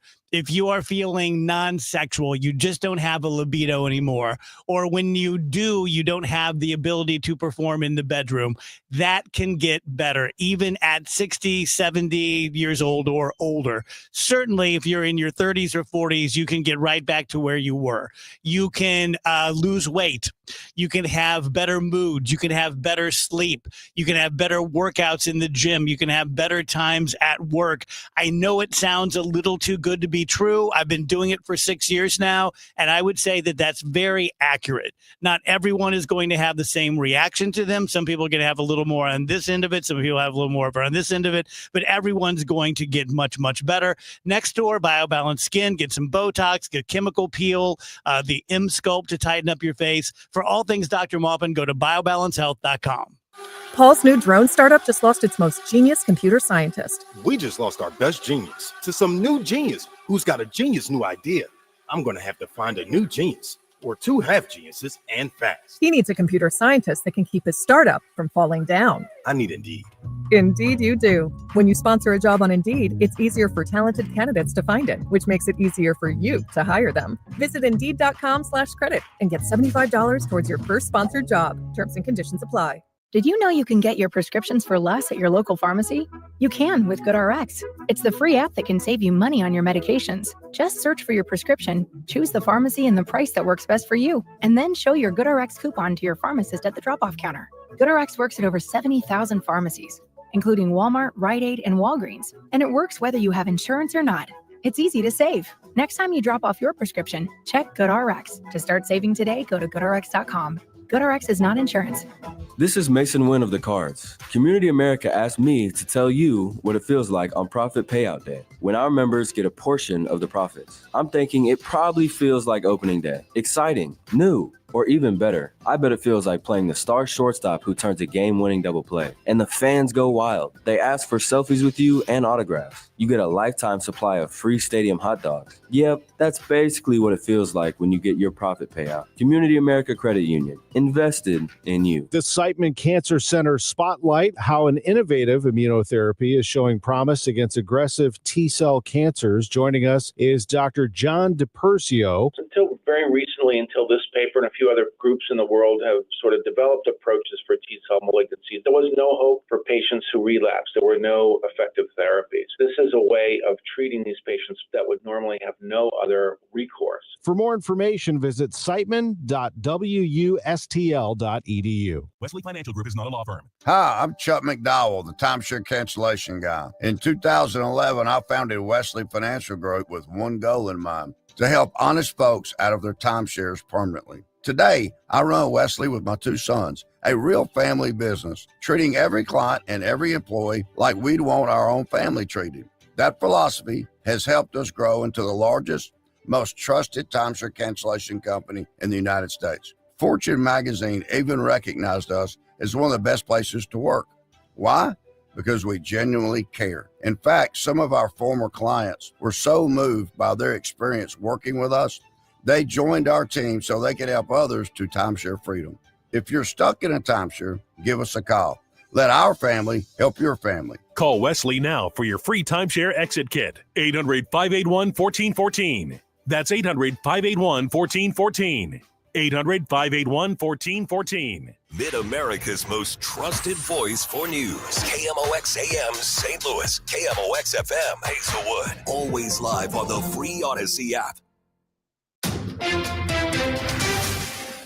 At 3 o'clock, we've got a cloudy sky. Right now, 80 degrees downtown at the Arch. Our top story, the trade deadline down to the wire. Keeping tabs on the Cardinals is Matt Pauley. Matt? Yeah, Michael, we've got about 2 hours now until 5 o'clock, and that's when the trade deadline is actually a deadline, and it's done. So far, nothing new from the Cardinals today. Of course, yesterday they trade Ryan Helsley to the Mets and Steven Matz to the Boston Red Sox. The expectation is that Phil Maton, another relief pitcher, will get moved today. Beyond that, it's not real clear. In fact, Katie Wu of The Athletic has said that the expectation is that no position players will get traded unless something changes. So we're just waiting to see if something changes over the next couple hours.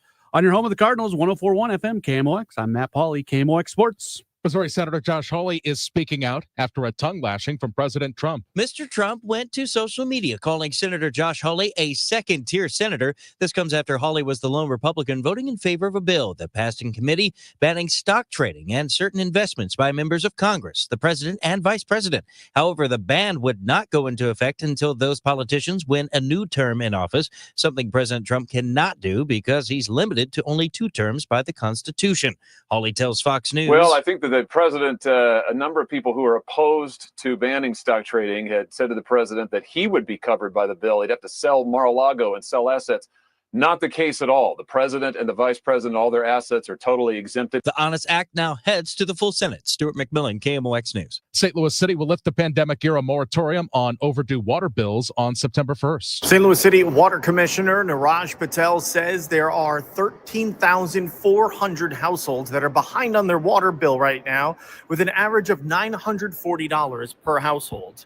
He says their goal is not to shut off people's water, but to get them on repayment programs so they can begin to start making good on their bills. For them to get in contact with us, for us to work with them on their specific issues, and then provide ample notice, with all of these assistance routes that we have available. Patel says the moratorium will not be lifted for those in tornado-impacted areas. In City Hall, Sean Malone, KMOX News. Missouri's annual sales tax holiday is this weekend. Columbia Mall manager Rusty Strodeman tells MissouriNet it'll be busy. Busier than normal because of the tax-free savings that are incurred, as well as it's just a kickoff to the back-to-school season. Back to school is the second busiest shopping season of the year after Christmas. Let's get an update of the St. Louis Business Index now to Stiefel and Scott Bedell. Scott. Good afternoon, Michael. Hello, everyone. Despite large gains by certain mega stocks, the overall indexes were largely on the defensive in today's trading. At the close, the Dow Jones Industrial Average was lower by 330 points, or just about 0.75% at 44,130. The Standard & Poor's 500 index was down by 0.33% to 6,339, while the NASDAQ Composite Index just about unchanged at 21,122. Closer to home, the Bloomberg St. Louis Stock Index slipped 0.9% to 1,583. Looking at some stocks of local interest, Reinsurance Group of America gained 1% to $192.45. Centene rebounding somewhat, also up about 1% at $26.07. Stiefel Financial up 4 cents at $114.12. Stocks on the downside included Caleres down 4.5% at $13.73, while Anheuser-Busch tumbled 13% to close at $57.76. This has been Scott Bedell from Stiefel Financial, member SIPC and New York Stock Exchange. For more information on our firm, we invite you to visit our website at stiefel.com. The big deal this afternoon, cooler temperatures. Humidity still has a little ways to go because we've got a mix of clouds and sunshine up in that sky with a couple of scattered showers, but 82 for the high. We can deal with that. Tonight, partly to mostly cloudy skies, 64 for the overnight low. Friday, what a day. Top 10 day. Lots of sunshine, wonderful low humidity, 79 for the high. How about 62 in clear skies on Friday night? The weekend, first weekend of August, delightful. Sunny skies Saturday, 70s to near 80. Sunday, sunny and 82. I'm meteorologist Dave Murray on 104.1 FM. KMOX. Sponsored by Jerry Kelly Heating and Air Conditioning and Electrical. We've got clouds. It is 80 downtown at the Arch. I'm Michael Calhoun, KMOX News. In the 70s, baseball player Jerry Kelly decided to do something different. Thanks for calling Jerry Kelly Heating and Air Conditioning. This year, the company Jerry started decided we'd do something different. Thanks for calling Jerry Kelly Heating, Air, and Electrical. And electrical. JerryKelly.com. The Dave Glover Show is sponsored by the Michaels Flooring Outlet. IGotFloored.com.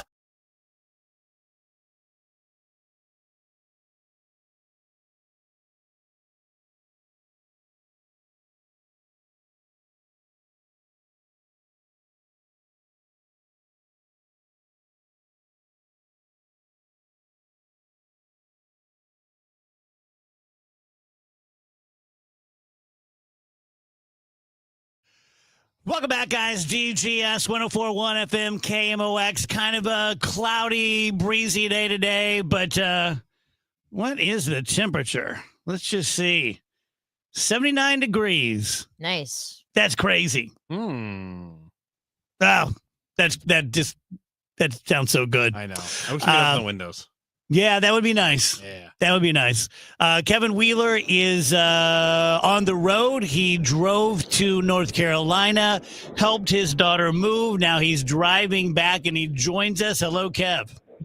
What's up, gang? How we doing? How are you doing? Just walk us through. How'd the whole thing go? Well, yesterday it went not great, but it wasn't like a disaster or anything. It was just really a crunch for time to get out by 5 o'clock, which is when we had to, because, look, I'm not going to bury my kid too much, but she thought she had until today, and it turned out she said it for yesterday. So instead of having a little leeway, we had no leeway, and we had to get it done. But we did. So I think I went from it was like 8:30 yesterday morning till about 11 o'clock last night when it came to packing and unpacking, loading, unloading. And then today got up and jumped in the car. But actually, I feel better than I thought I would today. I'm just tired of being on the damn road. Yeah. So about 12-hour drive? Yeah, something like that. I know it might be 12 and a half, depending on where I hit traffic or whatever. But so far, it's pretty good. I think I'm about 4.5 hours out, maybe 5 hours out right now. So did you have any good times with your daughter, or was it all pretty much work focused? Mostly work. We had dinner. We had Chipotle last night at about 9:30. That was our little daddy-daughter dinner. But no, mostly trying to keep her from freaking out because of the deadline, because she felt bad that she did that, and she was wearing it, and I was trying to calm her down. So that was the daddy-daughter time, was trying to keep my kid from freaking out. But she appreciated Dad. Hey, listen, I brought her into this world. I got to take care of something. Yeah. Well, I didn't really do it. I had a small role in it. Susan did that part. Did the hard part. But before we get into any sort of Stairway to Kevin or anything, let's talk about the trade deadline. This must be driving you crazy that you can't be staring at Twitter all day. It's a little tough. I am listening to baseball stuff nonstop. But I wouldn't say nonstop, because I'm in and out of the mountains, so I'm barely hearing almost anything at any point. But I've been keeping up with it as much as I can, and every time I stop, I spend about 5 minutes longer on my stop than I should, so I can keep up with everything. But thankfully, the stuff happened last night, and I could catch up on it and read up a little bit on the guys the Cardinals got and what they did. Tell us about it. Well, the first one is interesting, right? Obviously, when you're dealing Ryan Helsley, you're hoping for a really good return, even if it's just for 2 months. And this is kind of the modern game, right? You're going to get good prospects for a guy of his caliber for 2 months, but you're not going to get the best of the best, right? You're not going to get a top 100 prospect in that kind of a scenario most of the time. Occasionally it happens, and it's usually a team that's desperate that kind of just goes all in on a move. But I like what they got from the Mets. The young hitter Baez grades out really well in terms of potential power by most of the prospect services. And right now plays infield, plays shortstop, but maybe he's a third baseman, maybe he's an outfielder. The point is, if he hits, the Cardinals will be able to find a place for him. And since he's 20, there's kind of time to sort that out, right? I had a couple people message me on Twitter, another shortstop, you have Wynn and Weatherhold. The position doesn't matter at all in this. This is you're trying to get a bat, and if he ends up being able to hit some home runs, they'll find a spot for him. But you usually target middle infielders, especially shortstops, because if you have the skills to play short, then you have the skills to play second, third, and in the outfield. So it's kind of why teams do that. And then the the pitcher that they got, the kid that was the number 14 prospect for the Mets, is probably not a big high ceiling guy, but physical, 6'4", guy that might be able to add a little velo over time, could be a middle of the rotation guy. So it wasn't great. It's not a deal where you're like, oh my God, I can't believe they got this, but it's a solid deal. I wouldn't regret it at all.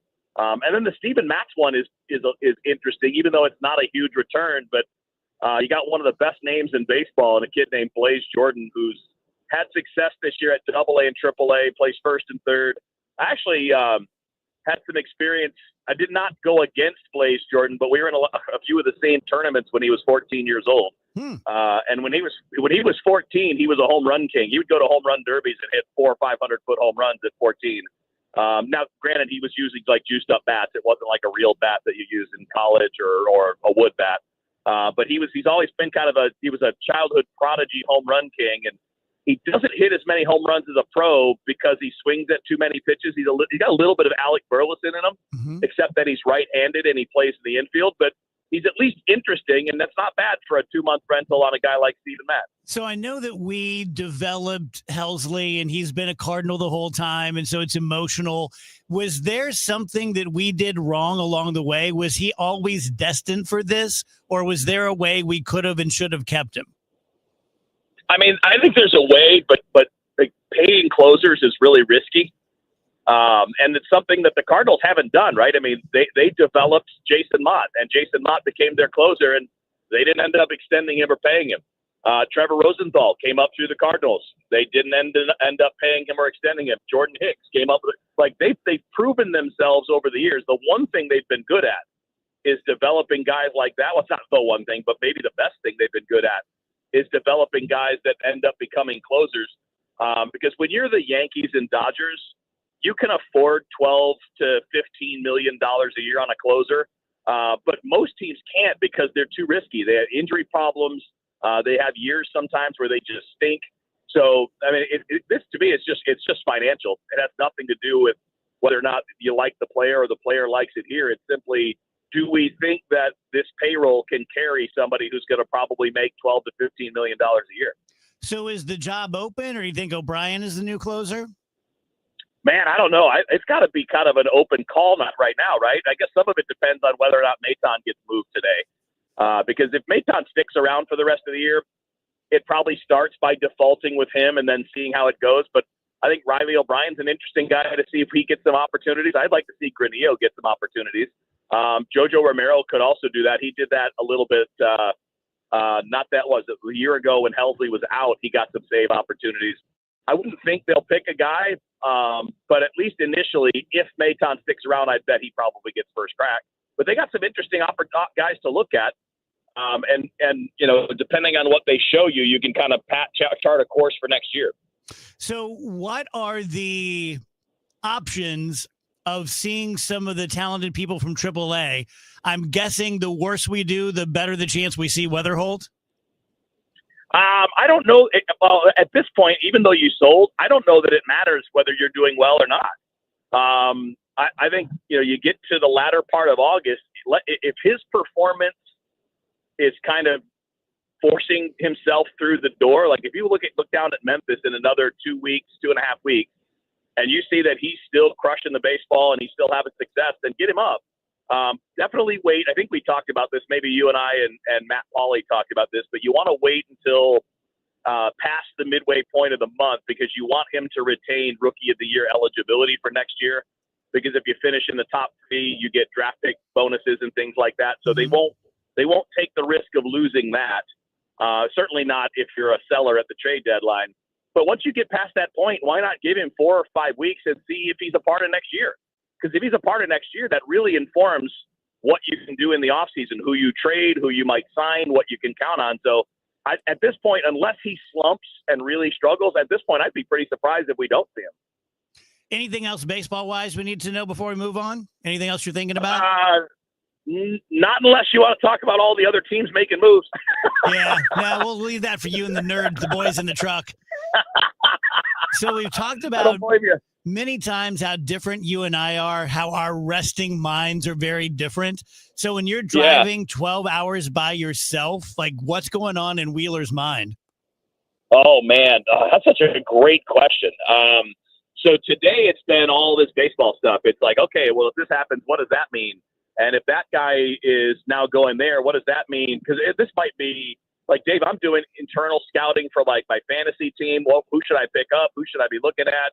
I'm thinking about all the different possibilities and what it means for playoff races. So like a day like today, it's pretty easy. I'm thinking about baseball and kind of calculating it all as I hear about it and trying to piece it all together. But sometimes that's what I use the heavy metal for, because then it keeps me from doing that. So I don't sit and like bounce off the walls. I throw that up in the air and I can just kind of go along with the song. And that kind of, I don't know, that kind of matches my energy, right? It's going to be good to be back home. Oh my God. Yes. Yeah. I mean, like, these 3 days, they're not like, it's not the end of the world. And like I said, I feel physically so much better today than I thought I would. I don't have any real like pain lingering or anything like that. I am tired of thinking though, because when I'm driving, I'm always thinking, and yesterday was nonstop. Where does this go? How do we get this in there? Are we going to get out on time? What do I need to do? What are we going to eat? So yesterday, the brain's a little fried, but by tomorrow, that should be all right. All right, buddy. Safe travels, and we'll see you tomorrow. All right, gang. We'll see you tomorrow.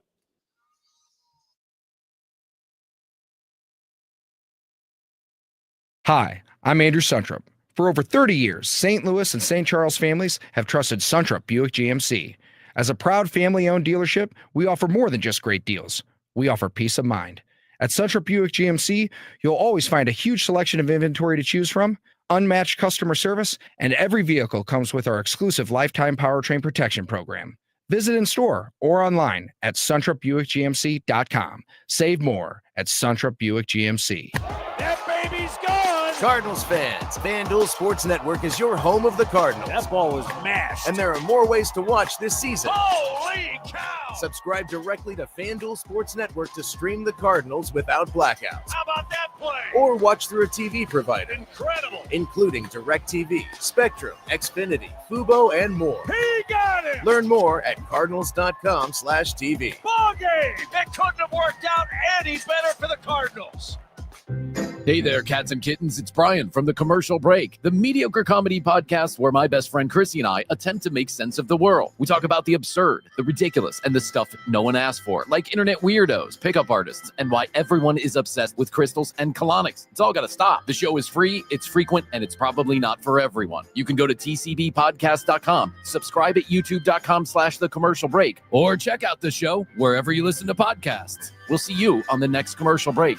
And best to you. We all hear the radio ads about the IRS. They tell you to be afraid, to be scared, and they try to frighten you into calling. I'm not here to do that. Tax Relief Advocates is different. TRA is here to tell you that if you owe money to the IRS, whether it's $5,000, $50,000, or $500,000, we have a solution. It doesn't matter if you're sitting in your car, at work, or with your kids. No matter where you are, call now. 800-575-6481. Don't lose hope. TRA can eliminate or reduce what you owe to the IRS. Generous programs are now available that can give you a fresh start. Our passion is taxes and helping individuals fix their IRS problems. We have over 1,000 5-star reviews on Google and an A+ with the Better Business Bureau. You don't need to be afraid of the IRS any longer. End your tax nightmare today by visiting us online at TRA.com or call 800-575-6481. That's 800-575-6481.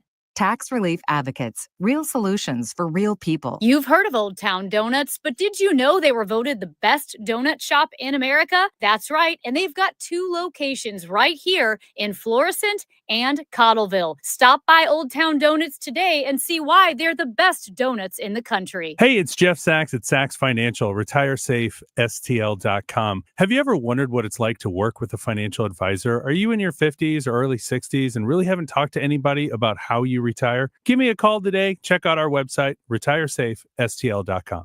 You asked, we delivered. KMOX, now on FM. Crystal clear sound at 104.1 FM.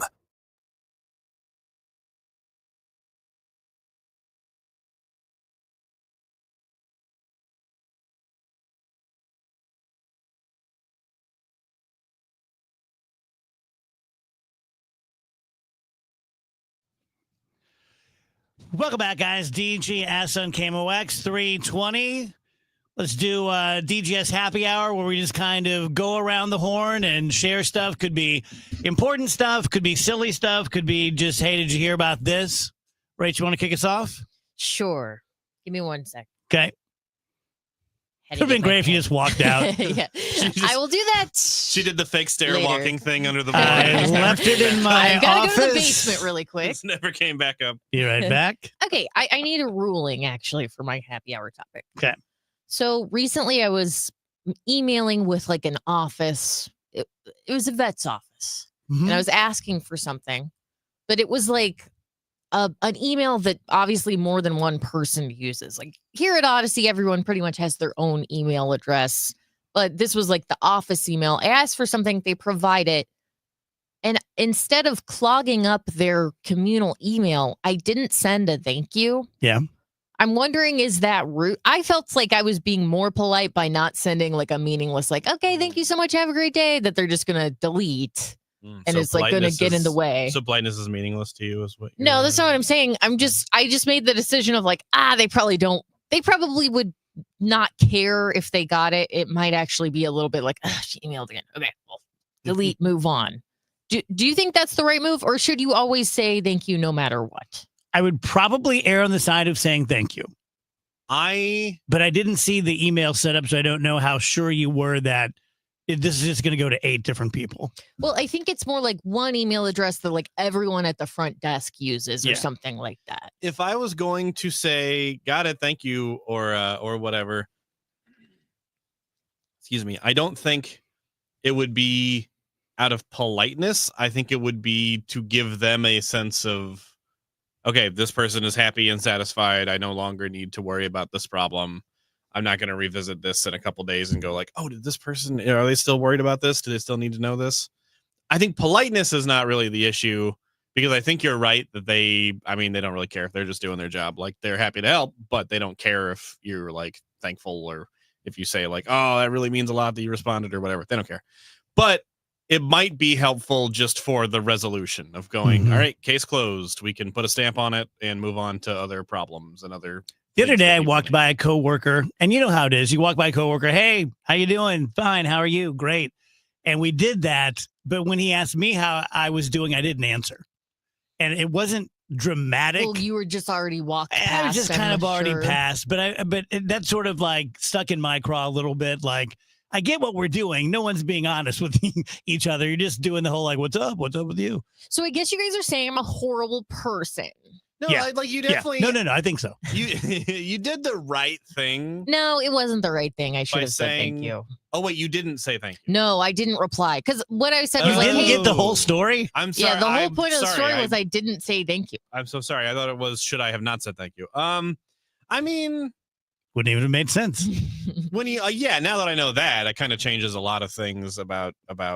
Now you can go in on her. Yeah, what I think about you as a person. I thought You're trying to do the nice thing. I've done the exact same thing. Like when I'm talking back and forth with people about the show, booking them on the show and stuff, especially if it's somebody like who I know is like very busy and gets a lot of requests or gets a lot of emails or whatever, I do always feel weird about, like maybe after they confirm their thing, me then sending back like, okie dokie, sounds good. We're so excited. Thank you. Like, I'm like, do they get that and just go like, oh my God, yeah, dude. Leave me alone. Yeah, we're good. I'm going to come on. It's going to be great. But like, am I then at what point am I then just like bugging them? I would always rather have one too many communications than one too few. And that is where I usually land on it. Yeah. I always do end up sending the like I think it every time, but I always do send the Because like. many times I've said like, okay, see you Tuesday. And then someone's like, oh, this Tuesday. You know what I mean? Yeah. So, or they're like, oh, did you really meant that? I wasn't plus sure. it's if just that the was commonly decent thing to do as a human. Okay, Oh, I'm I sorry. get it. Sorry. It's just like the foundation of Do you society. have another ruling? The ruling is your piece of crap. Here's my ruling. Here's my ruling. 2 thumbs down. Well, I am getting back into fantasy football. Yeah, good. No, not good. Oh. No, I mean, it's fine. When does it start? It's like Pretty soon. Yeah, it's like the first game's on the 31st. Yeah, training camps have already started. Yeah. Preseason's going to probably start in a week or two. Yeah, I think. Nick asked me to be a part of his group, so you can't say no to your kids. Yeah. And I have missed it a lot. Mhm. I love Sundays watching Red Zone, but I'm so out of it. Like I look at the top 50 players, and I know a few names, but it's crazy. It's kind of starting all entirely over different. again. Yeah, I had the same. I don't do like Bobo Winkerbean and who the hell Terry is this guy? Bradshaw, is he still? He's still in the league. He's still good. Yeah. He's a top 10. I want pick. him on He's my still throwing. team. He's still throwing for the. What about that Joe Montana guy? He's still doing a He good just job. retired last year. Yeah, he's out now. just missed him. Rachel only knows the athletes that go on to be TV stars after their Michael athletes. Strahan, I like that guy. Also, there's a character on television commercials who I am straight up terrified of. Sporky the bear. No, the Meineke guy. I don't know him. I don't know him. Do you have a television? How are you not seeing these things? The Meineke guy? We're cable cutters. We don't have. At least I am. I watch actually TV. don't know. I don't know if watch she's a cable TV. cutter. Oh, this guy, the German The guy. German guy who's like, I left a surprise for him. I don't think that's cool, by the way. No, it's not. Nothing about him is cool. He's a total pedophile. What the hell are you guys talking about? He's like a German stereotype, and I find it offensive. I'll throw it out there. Is it the guy? Does he have a mustache and a stupid sweater? Yes. Yes. Otto, a German character portrayed by actor Kurt Quinn.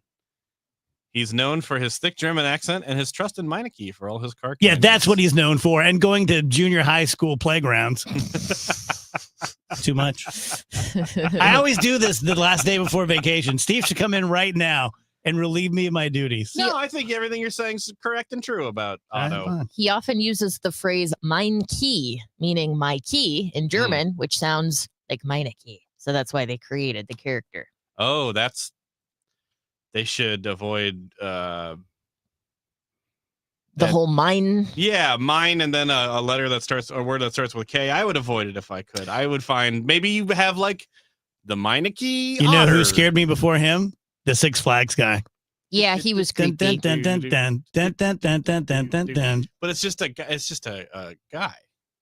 The old man. The old man. But he was a young man dressed as an old man. Yeah, it's a young guy with like prosthetics. And I didn't wear glasses for years because I thought someone would make the link that I looked like him. So I had black glasses and I wouldn't wear them. Looks like Uncle June from The Sopranos. Yeah, kind of. And he would just move so quickly. It's like something's not right here. It was like an uncanny valley type situation.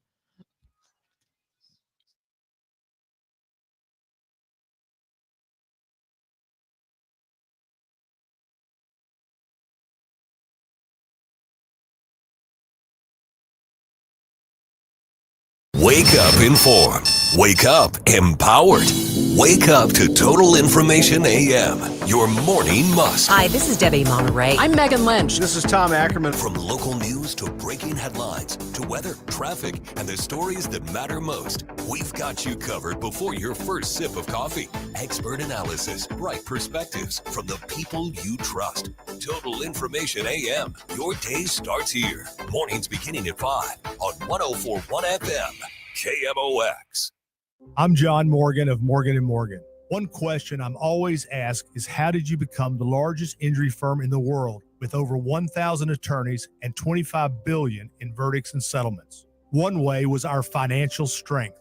Medical malpractice is the third leading cause of death in America. To prosecute a typical case costs up to $250,000 in case cost. We advanced them all. Product liability cases can have similar costs with an army of lawyers on the other side. Automobile insurance companies have the resources to fight. Guess what? So do we. Many law firms simply may not have the financial firepower to work up your case the way you deserve. And we don't charge by the hour. No recovery, no fee. If you have a question about your case or wish to become a client, go to forthepeople.com on your mobile device or computer. 24/7. It's that easy. Morgan & Morgan. Injured? Dial pound law or visit forthepeople.com for an office near you. If you need to sell your home to buy a new home, it's never been more important to have an experienced negotiator you can trust. You need my friends Mark and Neil Gelman of eXp Realty on your side, fighting for every dollar for you. Check out thegelmanteam.com. That's thegelmanteam.com. Traffic from the MichaelsFlooringOutlet.com Traffic Center. We have some backups in Metro East this afternoon, roadworker related. On eastbound 64, you're bogged down from 157, approaching 157, really, into 159. Westbound, west of 158 through Greenmount, slow. 143 is closed between Bender and Wanda. There's a serious crash there with injuries, so it's restricted. Some folks are maybe taking other routes. I see backup traffic 111 into Fosterburg Road as well. Not sure if there's a problem there. There was an incident at Airline Drive earlier. If you're on westbound 64 from the Science Center headed out through Causland, busy. 364 to 70, slow. Westbound 70 looks good until you get west of Lake St. Louis. Approaching A through Z is kind of busy. South 270, south of Page, down to 64. Through Manchester, a little slow, and then you're home free. North 170, north of the Rock Road, up to 70 is kind of heavy. Manchester at Barry, we have an injury crash. Southbound 55, Gasconade Bates is slow. Z McNutt, you've got the usual heavy stuff running in that direction. I'm Roger Brand in the Michael's Flooring Outlet.com Traffic Center. This report is sponsored by Metro Transit. Get a Metro Transit $5 day pass from Metro St. Louis and go anywhere Metro goes, no matter how far or how long, all day long. Super chill, clean, safe, and reliable, not to mention AC and free Wi-Fi. Go to metrostl.org to get your pass today.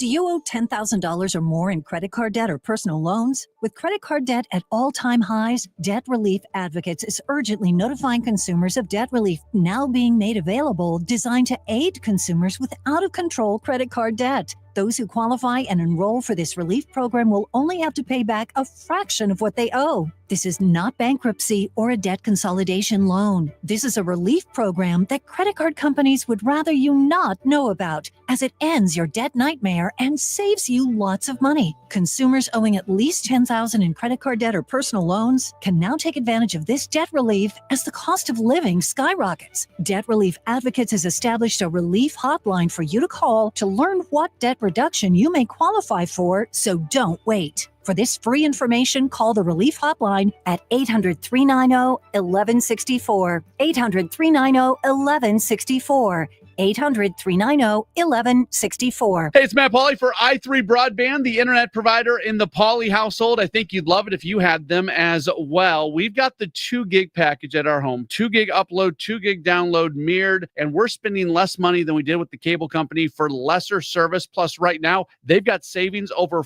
$400 beyond their already low standard pricing. You got questions? They've got answers. Call 877-976-0711, and they've got people there who can answer all your questions, or head to their website, i3broadband.com. Cards manager Ollie Marble joins the Gas House Gang every Tuesday at noon.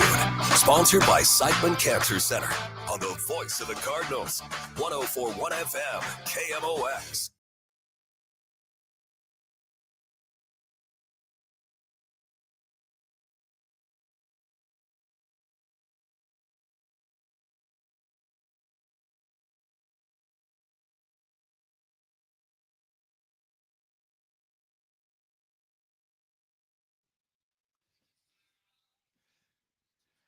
Welcome back, guys. DGS. Dave Glover here. Rachel and Andrew are with me. Kevin, who is normally on the show, is, I don't know, a third of the way home from North Carolina, driving as we speak. He'll be back tomorrow. I am gone after the show today for the rest of next week, taking the family to Florida. Gonna try to get some of my creativity back. Dave, I'm just saying, like, I'm just scraping the bottom of a rusty bucket. I understand that completely. That when you are overdue for a vacation, it's no good. It's just no good. And Rach, you were right. I haven't been on trips since my mom passed. Yeah, I didn't think you went anywhere last Yeah, I thought summer. I did, but I did not. So you really need it. Yeah, You really need it. Definitely need it. Even if you do nothing. Which is At my all. plan. Good. Yeah. Good. Yeah. How are you about that? Are you a nothing doer? I can be that way, but I also like to be active Mm-hmm. on vacations. I like to, go on hikes, play golf, stuff like that. Yeah. Stuff like that. But I can also kick back and enjoy it like anybody else. Yeah. Golf's not a bad call. Get me a big old Mai Tai and enjoy Mhm. the sunset. Never had a Mai Tai. They're quite good. They are.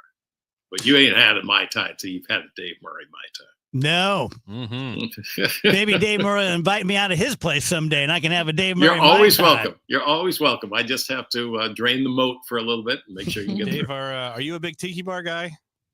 I like tiki bars. I like bars like that. So am I big on it? No. Do I have one in the backyard? No. So I know it sounds dramatic, but I think you'll get it. When we walked outside today, the three of us, Rach and Andrew and I, all said, it's been so long since we have felt comfortable. We had kind of forgotten what it felt like. Yeah. I've had people complaining to me today that it's still too humid.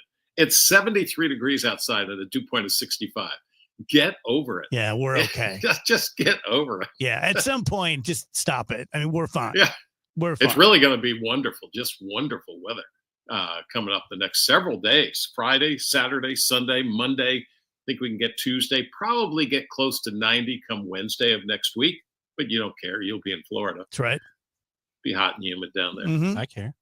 Try to get Some of us still But yeah, we're talking 82 tomorrow, low humidity, 61 Friday night, 83 Saturday, 62 Saturday night, Sunday 83 degrees. The only downside is because we have a northerly flow, the wildfires that are up in Canada, some of that smoke is finding its way down through the Midwest and into the St. Louis area. I don't think it's going to get to the lower levels, but sunsets could be pretty spectacular the next couple of nights. Obviously, it's cloudy right now, but the sunset tonight will stay cloudy. But Friday night should be a pretty good sunset. Man, try getting a table tomorrow night at a patio. Oh, no, good. Or tonight even. Yeah, it's cloudy. It's 73 degrees. Evening temperature 69, 70. Beautiful. Headlines, Rach? Yeah, Headlines is brought to you by Schnucks. Reward yourself daily with the Schnucks Rewards app.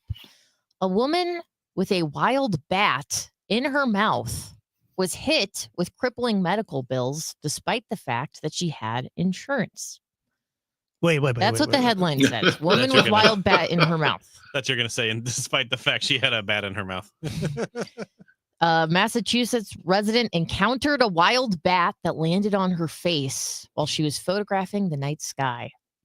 She didn't feel like she had been bitten, but she still sought rabies prevention treatment at a hospital. Yeah. And got a bill of over $20,000 for 4 doses of the rabies vaccine and immunoglobulin. Mm-hmm. Her insurance policy did not cover expenses due to a waiting period clause, leaving her responsible for the $20,000. My question is, how could it possibly cost $20,000? Like, that's the question we don't ask enough, is like, well, without insurance, it's so expensive. Why? Yeah. Is the rabies treatment so precious and so hard to get a hold of that it actually costs $5,000 per dose? Is that what you're telling me? I'm not going to speak intelligently about this. And there are a lot of people out there who are very intelligent about it, and I'm going to drive them crazy. Dave, you may know the answer to this as well. There is a service, a group, an intermediary who goes between the drug makers and the pharmacies and dicks us all. That's basically what happens. Is like fat shots are about $500 if you pay for them yourself in the US. They're like $50 in Sweden and Norway and things like that, because they don't have that intermediary that we have that screws us all. So I think that things are to cover for people who don't have insurance, they're going to charge us more for everything. But then those mediaries, and someone online will remind me what those things are called. But that's my understanding of why most things are so expensive, especially the drugs.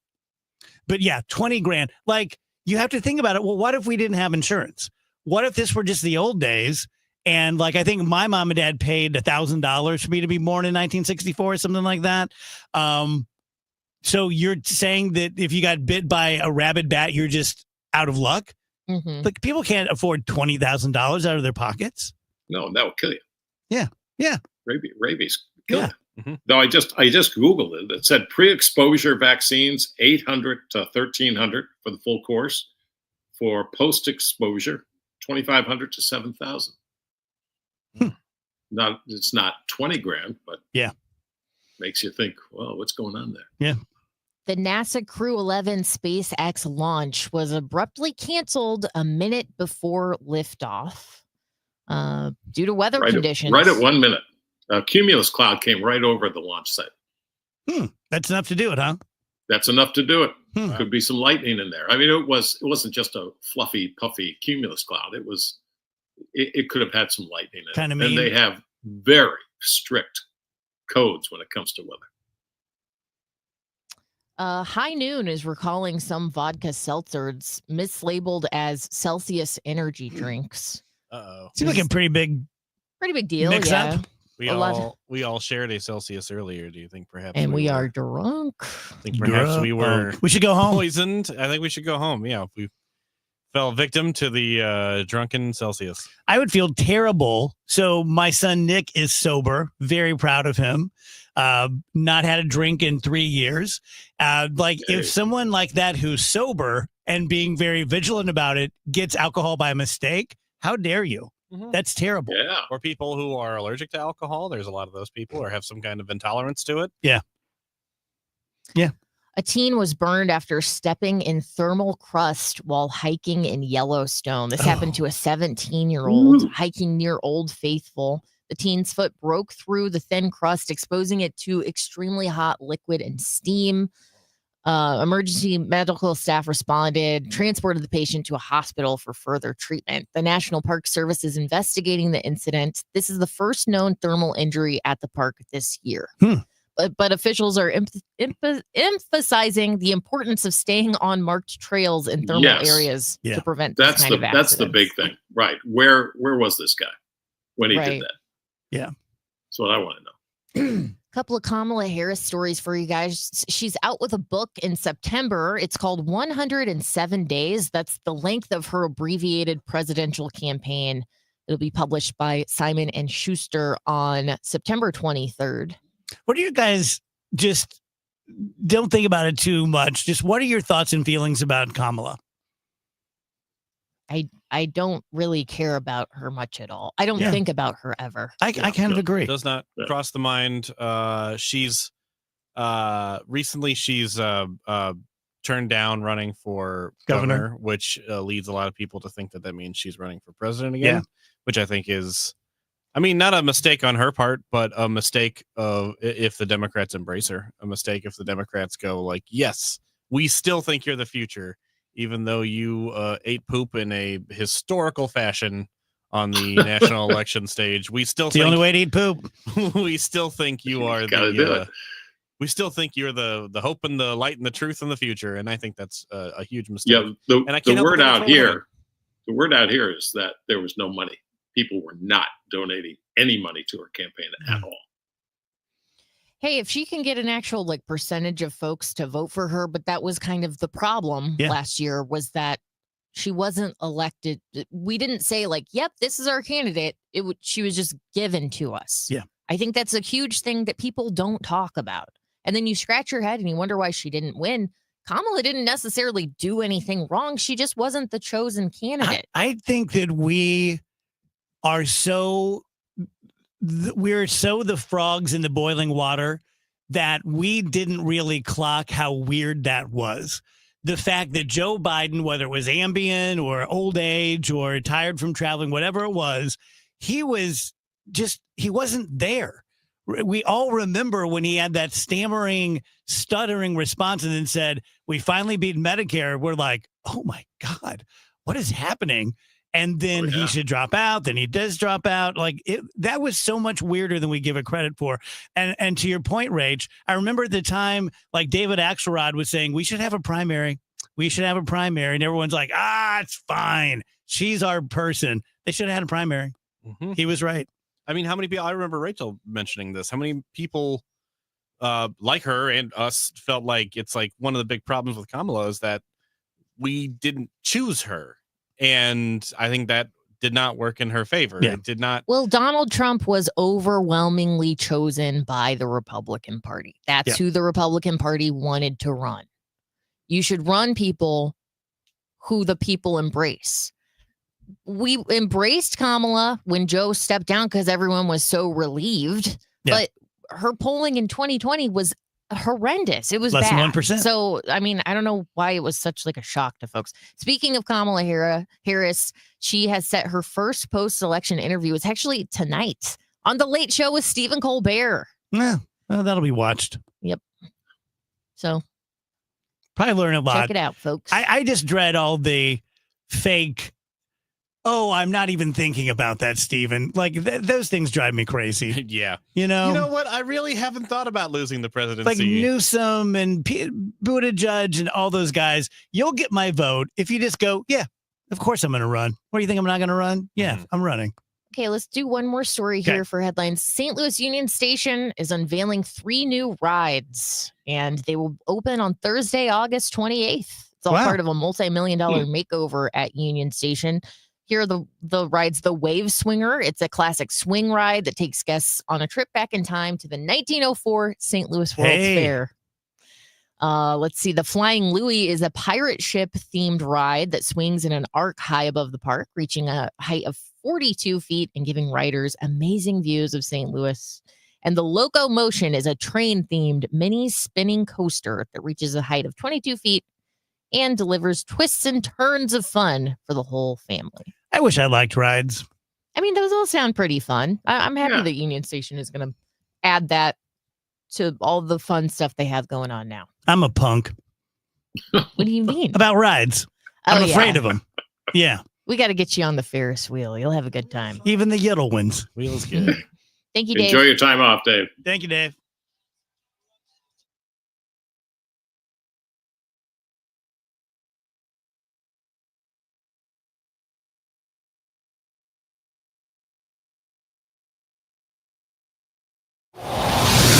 Traffic from the MichaelsFlooringOutlet.com Traffic Center.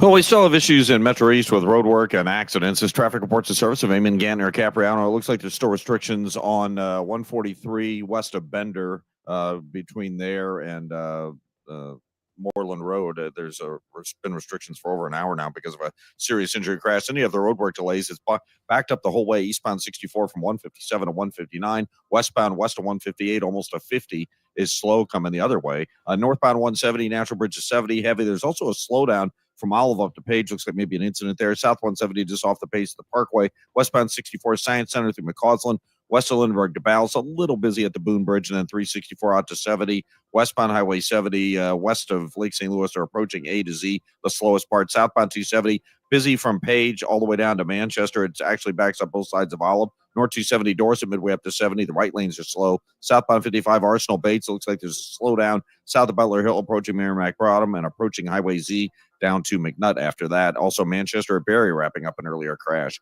I'm Roger Brand at the MichaelsFlooringOutlet.com Traffic Center. Brought to you by Eamon Gantner and Capriano, YourEstateMatters.com. Hi, Margaret at Eamon Gantner and Capriano. I was suddenly widowed at 41. We had a will. Do you? Eamon Gantner and Capriano, YourEstateMatters.com. Choice of an attorney is an important decision that should not be based solely on advertising. All right, I'm going to bring up my birthday again during my Schnucks spot here, but it's relevant because my friend Andrew is so nice and got me some wonderful birthday cupcakes from Schnucks. Had one last night. So good. I'm always super happy with everything from the Schnucks bakery. Really, they have pies, they have cakes, the donuts. I get those pretty much every weekend for like my nice Saturday morning breakfast. Just keep the Schnucks bakery in mind if you need to pick up something to take somewhere or just share with your family. It's solid, it's affordable, and it's very, very convenient. Same thing with the Schnucks deli. You know, you want to bring like a tray of sandwiches or some cold cuts or something to a party. Schnucks has you covered. You can even order that in advance and just kind of come by the counter and pick it up. The point is, Schnucks makes it easy on you, and it's always going to be at a great price, especially when you're using your Schnucks Rewards app. When you shop, you earn 2% cash back on every single purchase, plus tons of different digital offers and coupons on top of that. So go download that today if you haven't already. It's called the Schnucks Rewards app. The KMOX City SC Soccer Showcase, presented by Michelob Ultra. It's the Hotshot Sports Bar and Grill on Lindbergh, Thursday, August 7th. limited number of fans can get an autograph or picture with City SC defensive midfielder Jake Gerwood-Reich. Register to win great prizes, enjoy great food and a cold drink. Hot Shots on Limburg, the place to be Thursday, August 7th from 6 till 8 p.m. for the City SC Soccer Showcase, presented by Michelob Ultra. For more info, KMOX.com/events. Retiring soon? Get the information you need by joining Kyle Jones and Matt Allgeier of Fire Capital Management for your retirement highway, Sunday mornings at 9:30. Investment advisory services made available through Pine Ridge Advisors, LLC, registered investment advisors. Securities made available through AE Financial Services, LLC, member FINRA and SIPC. You're listening to Leaf Filter Radio, and the guru of gutter protection himself, Chris Coonahan, is here to take your most pressing leaf-related questions. Hey, everybody, Chris here. I understand we have Ron on the line. Ron, where are you calling from? Uh-oh. Ron, are you calling from a ladder? Well, I was. I wanted to ask Chris what I need to do to get my gutters ready to have leaf filter installed. Oh, Ron, you don't have to do anything. A Leaf Filter Trusted Pro will come out and clean out your gutters, realign and seal your gutters, and install Leaf Filter, America's #1 gutter protection system. So I didn't need to get on this ladder? Ron, Leaf Filter Trusted Pros are in your neighborhood and ready to help. Just visit leaffilter.com/deal to schedule your free gutter inspection and get up to 30% off. Thank goodness. What was that site? That's leaffilter.com/deal for your free gutter inspection today. See representative for warranty details. Promotion is 20% off plus a 10% senior or military discount. One discount per household.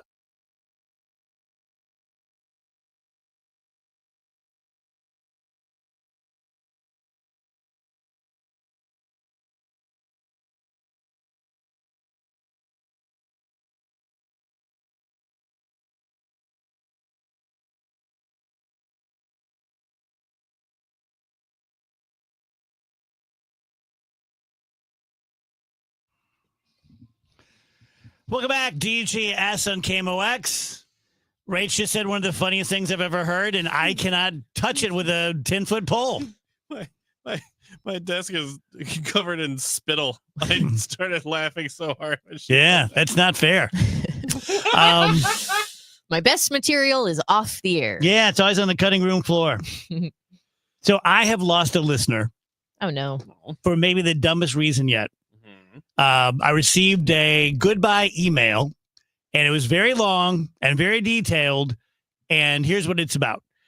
Do you guys remember, it's been before my mom fell, me bringing up the concept of Generation Jones? Is that in between Gen X Yes. and boomers? Yes. Yes, it's like 1958 to 1968 or something like that. But I was born in 64. So Gen Xers are 65 through whatever. So I'm like 4 months away from being a Gen Xer. And I've always said that I felt much more like a Gen Xer than a boomer. My sister and brother were boomers and they were a different generation and blah, blah, blah, blah, blah. And one time, because I don't think it's a real thing. It's just something clever someone came up with to call my generation Generation Jones. And this person was so angry at me because they're 75. And they're like, you are a boomer as much as I'm a boomer, and you just need to own it and quit trying to wriggle out of it with this stupid Generation Jones BS and blah, blah, blah, blah, blah. I'm never listening to you again. Yikes. That's some crazy. It's been like a year and a half since I did a story on it once. Yeah. Yeah, that's weird. I'm going to start identifying as Gen Alpha. Do you think anyone will believe me? Yeah, you should do that. Yeah, try it. Skibbity toilet and the rest. I'm buying it. That's all I got to say. And you know I'm Gen Alpha. Are you guys tweeners like me, or are you No, pretty I'm solidly millennial? Millennial. Smack in there. What's the oldest millennial? I think like maybe like 42 or 43. Yeah, I would say 40. What was you get you get it. Let me see. Millennial You get it. ages. I was gonna say 42. Did you just sprain your brain? I did. Oh, okay. So millennials started in 81, so 10 years older than me. So yeah, 44 would be the oldest millennial. 29 to 44 years old. Do you have a sense, you personally, of whether you relate to 44-year-olds? I know plenty of people in their especially like working here. I mean, what's Matt Pauly's up next? He's probably 40. Get along with him just fine. I wonder if it'll change when you're older. He's probably 40. I'm just guessing. We can ask him. I think he's like early 40s. I think he's like 41, 42. Because I asked him this not long ago. So he would be like on the top end of millennial. I'm just not one of And I those relate to people him. who are like, I mean, I could meet someone who's 70 and be like, oh, okay, cool. I'm not like, oh, you're 70. We have nothing to talk about. Like, there's plenty to talk about. There's plenty to relate on. I mean, I know it's awkward because I am Gen Alpha. It's probably intimidating, but. It's one of baseball's fiercest rivalries, the Cubs versus the Cardinals, and the action returns to Busch Stadium the weekend of August 8th through